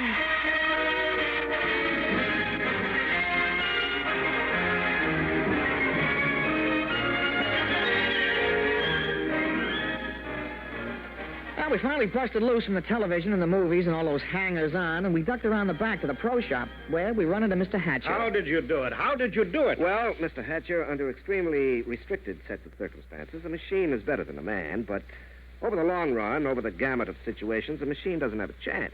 Just can't compete. I still don't understand. It cost $1 million. $1 million. Here, have a souvenir. You can take this golf ball. No. Look at it. That's the ball Saul was using. What? Mm-hmm. Well, that's another brand. That isn't Saul's regular ball. That's right. It's a new one. Guaranteed to add 20 yards to the average drive. But that's unfair. Well, your robot was built in with one constant. It had to be a golf ball. Well, it just couldn't adapt to a better ball. But that's not fair. Why, that's... well. How about... There are no perfect golfers, Mr. Hatcher. There are only good ones and better ones. But, well, I've been thinking about this robot of yours, and I'll be around in a few days to talk to you at your office. Huh? About what? Well, I'm sure you don't want to support your son-in-law for the rest of his life. And I have $50,000 to invest in business-making robots. Useful robots. And leave golf to the men. They're better competitors. Now, if you'll excuse me, Mr. Hatcher, I've got a telephone call to make to your daughter.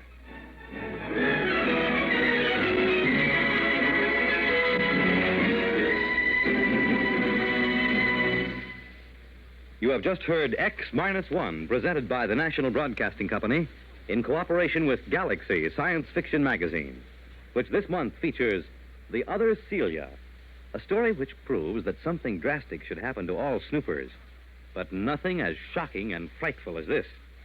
Galaxy Magazine, on your newsstand today. Tonight, by transcription, X-1 has brought you Open Warfare, a story from the pages of Galaxy written by James E. Gunn and adapted for radio by Ernest Kenoy. Featured in our cast were Jack Grimes as Pete, Larry Haynes as Jim, and Wendell Holmes as Mr. Hatcher. This is Fred Collins. X-1 was directed by Daniel Sutter and is an NBC Radio Network production.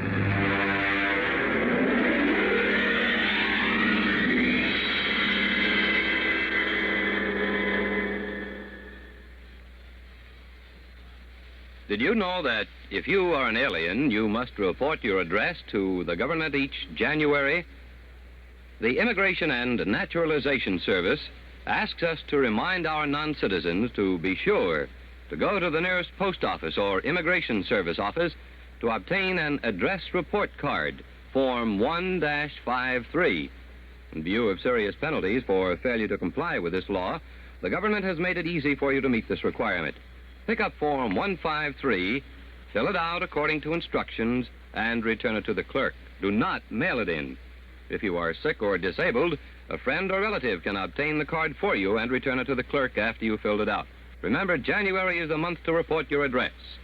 The World on a New Hotline. Listen for news on the hour and the exciting hotline service all day, every day on most of these stations. X-1, story from January 23rd of 1957. Open warfare there. Good story. I'm glad to share it with you this morning in our hall closet on WXFM 106 on your FM dial. This is Chuck Shaden, and this is a little music. The great gift rush of 76 is on at Northwest Federal Savings. A rush of name brand gifts free or at greatly reduced prices, rushed into your hands when you save $250 or more. At Northwest Federal's gift rush centers, you name it and you've got it. An Austerizer blender? You've got it. A butter-up corn popper? You've got it. How about a Presto toaster? A Texas Instrument electronic calculator? A Sunbeam hair styler? An AHM model railroad set? You've got it. Just about anything you can think of for everyone in the family. And the money you save to get your free gift earns the highest interest rates allowed by law. So rush over to Northwest Federal Savings. Did you say a digital quartz wristwatch? You've got it. It's the gift rush of 76 at all 4 savings centers in the great Northwest Territory, in Chicago, Des Plaines, Norridge, and Arlington Heights. It's Northwest Federal Savings Time, 63 hours a week. Speaking of Northwest Federal Savings, we've got a good movie for you tomorrow, Saturday evening in the Memory Club, which meets every Saturday night in the community room at Northwest Federal Savings on Irving Park Road. The Memory Club movie this Saturday, the 31st of January, is Babes on Broadway from 1941. Mickey Rooney and Judy Garland star in the MGM goodie about a bunch of showbiz kids who get a good idea. They want to put a show on and then take their talents to Broadway. Great showcase for Mickey Rooney and Judy Garland, and you're going to enjoy it for sure on a nice Memory Club movie screen. Come on over to the Memory Club. Dues are $1 a meeting. Payable at the door. Doors open at 7:30. The movie begins at 8 o'clock. You're a member of the club because you're a member of our listening audience. So we'll be there Saturday to enjoy Babes on Broadway with you. Hope that you will pop in and see a good old movie. And we got a very special Lucky Strike Extra coming up this Saturday, too. So I think you'll enjoy popping in. Here's Alan Sherman.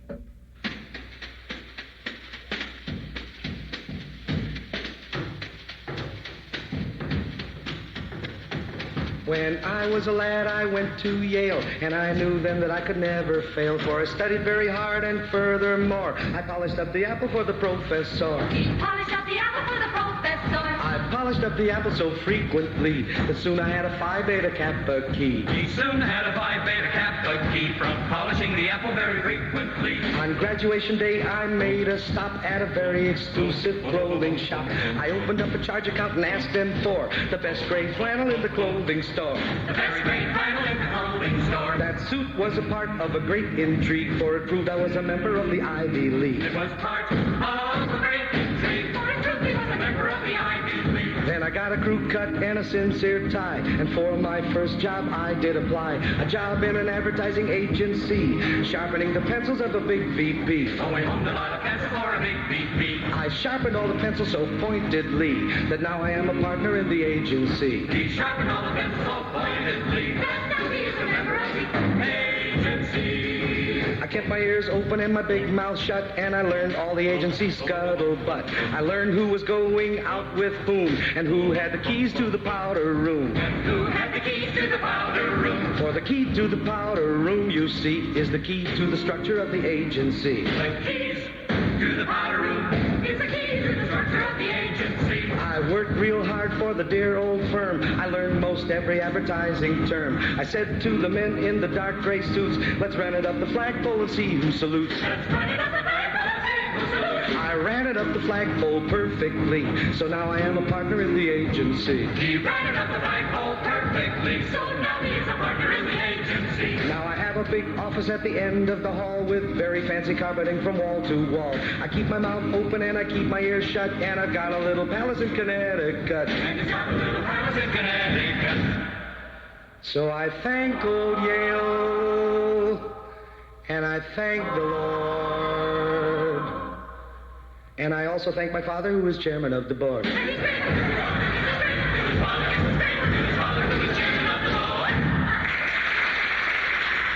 Alan Sherman there.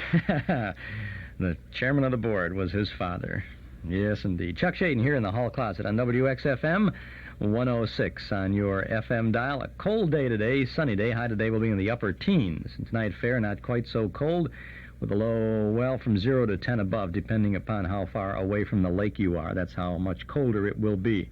Tomorrow, Wednesday, increasing cloudiness and warmer with a high in the upper 20s. Unless, of course, you're about 2,000 miles away from the lake, then you're in sunny California, and it's not so bad out there. 0. Ooh, it's cold out there. Our January cassette tape of the month featured not in California, in Chicago it's 0. Our tape for January is 2 good radio shows for you. We have Suspense, Sorry Wrong Number, starring Agnes Moorehead, and the Milton Berle Radio Show with some comedy saluting radio. Here's Uncle Milty now. Young lady, what is your name? Tallulah Feeney, I'm a homemaker. I see. And you have a question? Yeah, how can I stop my husband Brentwood from bringing home them prizes from quiz shows? Our living room looks like a push cart. Your husband brings home a lot of prizes? We're loaded with electrical stuff. Washing machines, irons, vacuum cleaners. If you can plug it in, we got it. Really? Last week he went to take it or leave it. Take it or leave it? He took it, but they caught him. He was eliminated? Yeah, but he come back to win the giant jackpot. He answered the question? Nah, he had the biggest pot. Good for him. I met my husband Brentwood on one of them giveaway shows. You did, eh? Yeah, they blindfolded me and told me the first thing I touched, I could have. Yes? I felt around and touched Brentwood. You touched Brentwood? How come? His nose was pulled. I thought it was the knob on a refrigerator. That's Milton Berle, and that's Pert Kelton with Milty there, and she went on in television. I think she did some things with Berle on TV, too, but she was with Jackie Gleason in his very early Honeymooners sketches before the Honeymooners went into a series and all of that. She was Alice Cramden on some of those early shows, and she would have continued, except she became very seriously ill and was not able to perform at that time, and so Jackie had to find another Alice Cramden, and he came up with a pretty good choice with Audrey Meadows, I think. And those things are on again, by the way, 10:30 Monday through Friday on Channel 32. It's the Honeymooners all over again. So if you haven't had enough of those, I can't hardly get enough of those. Hey, wait a minute. We're talking about our cassette tape of the month for January. The Milton Berle Radio Show from 1947, plus Suspense, Sorry Wrong Number, starring Agnes Moorehead. That's the last week we'll be talking about our January cassette tape. Last chance for you to get it for only $5 from the Hall Closet, Box 421, Morton Grove, 60053, or you can pick it up at any of the 4 offices of Northwest Federal Savings. Sorry Wrong Number on Suspense, the Milton Berle Radio Show from 1947, saluting radio. From the Hall Closet, Box 421, Morton Grove, 60053. Well, we've been saying it's a cold day out there, and if you're going out, just make sure you button up.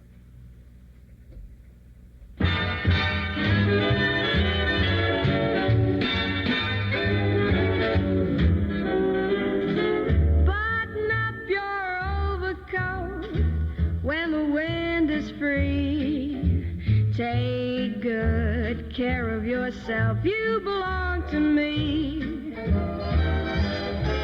Eat an apple every day, get to bed no later than 3. Take good care of yourself, you belong to me. Be careful crossing streets, ooh, don't eat me too. Cut out sweets, ooh, you get a pain and ruin your tum-tum. Keep away from bootleg hooch when you're on a spree. Take good care of yourself, you belong to me.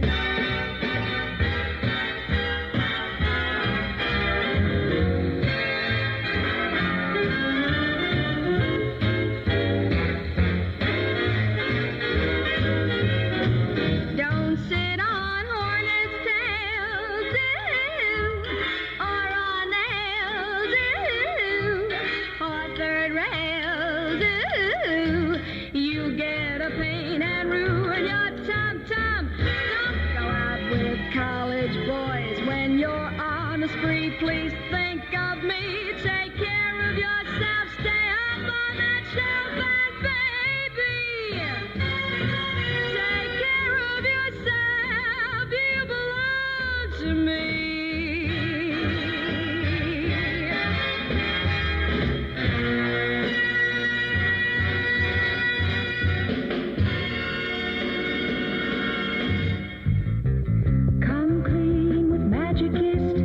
Carmelita Pope with great news from Magicist.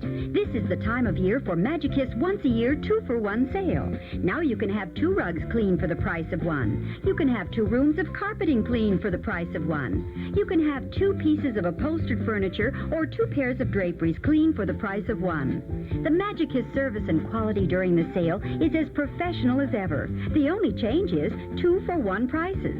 Stop in or call Magicus for details. This is a limited offer. We're always loaded with work during the sale. We don't want to disappoint anyone. Chicago phones call 378-8600. That's 378-8600. Suburbs, see your phone book. Master Charge and Bank Americard are welcome. The 20% cash and carry discount also applies even with the 2-for-1 sale in effect. Come clean with Magicus and get your whole house Magicus clean. Get Staticide and end carpet shock.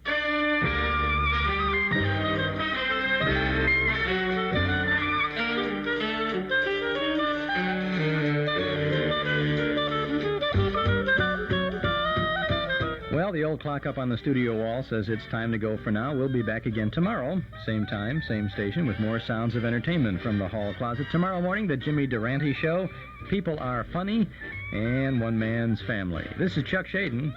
Thanks for listening.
This is NBC.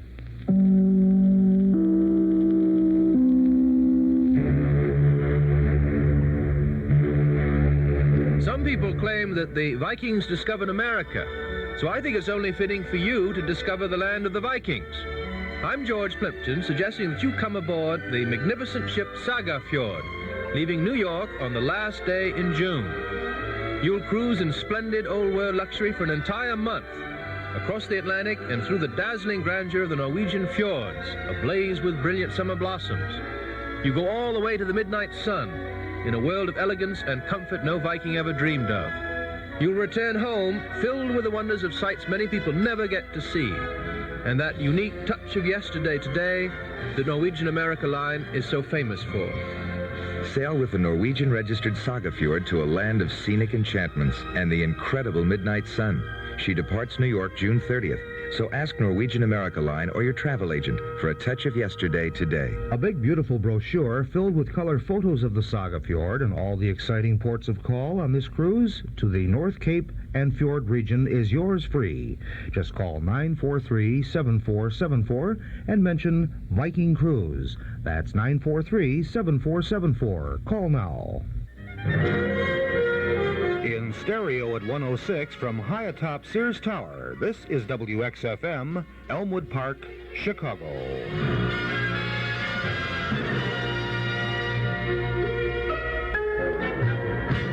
Count BJ and his Journeys in Music is on every Monday through Friday from 10 a.m. to 12 noon in 4-channel quadraphonic stereo. So stay tuned now. The Count is back, and he's next.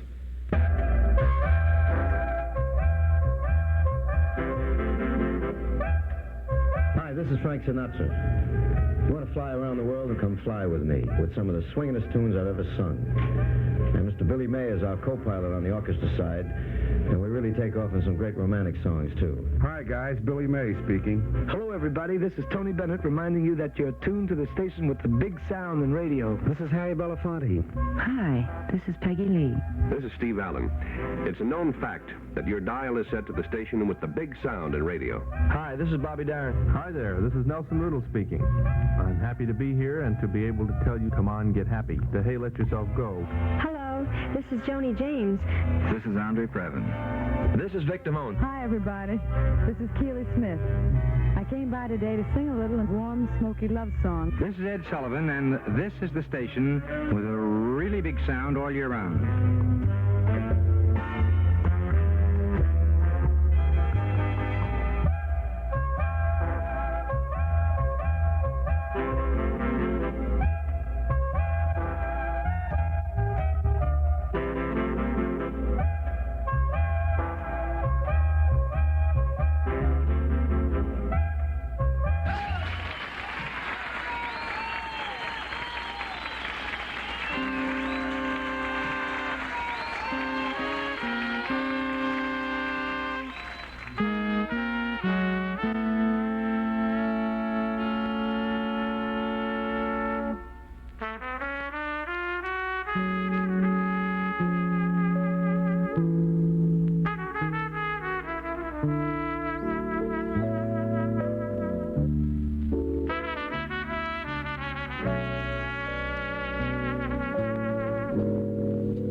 Somewhere in Chevy City, drive away your blues.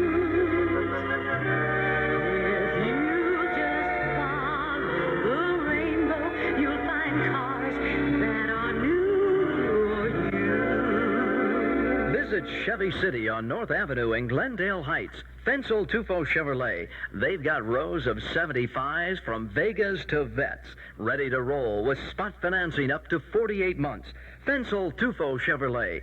Chevy City on North Avenue, 1 mile west of Route 53 in Glendale Heights. Visit Chevy City 5 days a week until 9. Saturdays and Sundays till 6. Fensel Tufo Chevrolet. Chevy City. Follow the yellow brick road to the magic land of Fensel Tufo.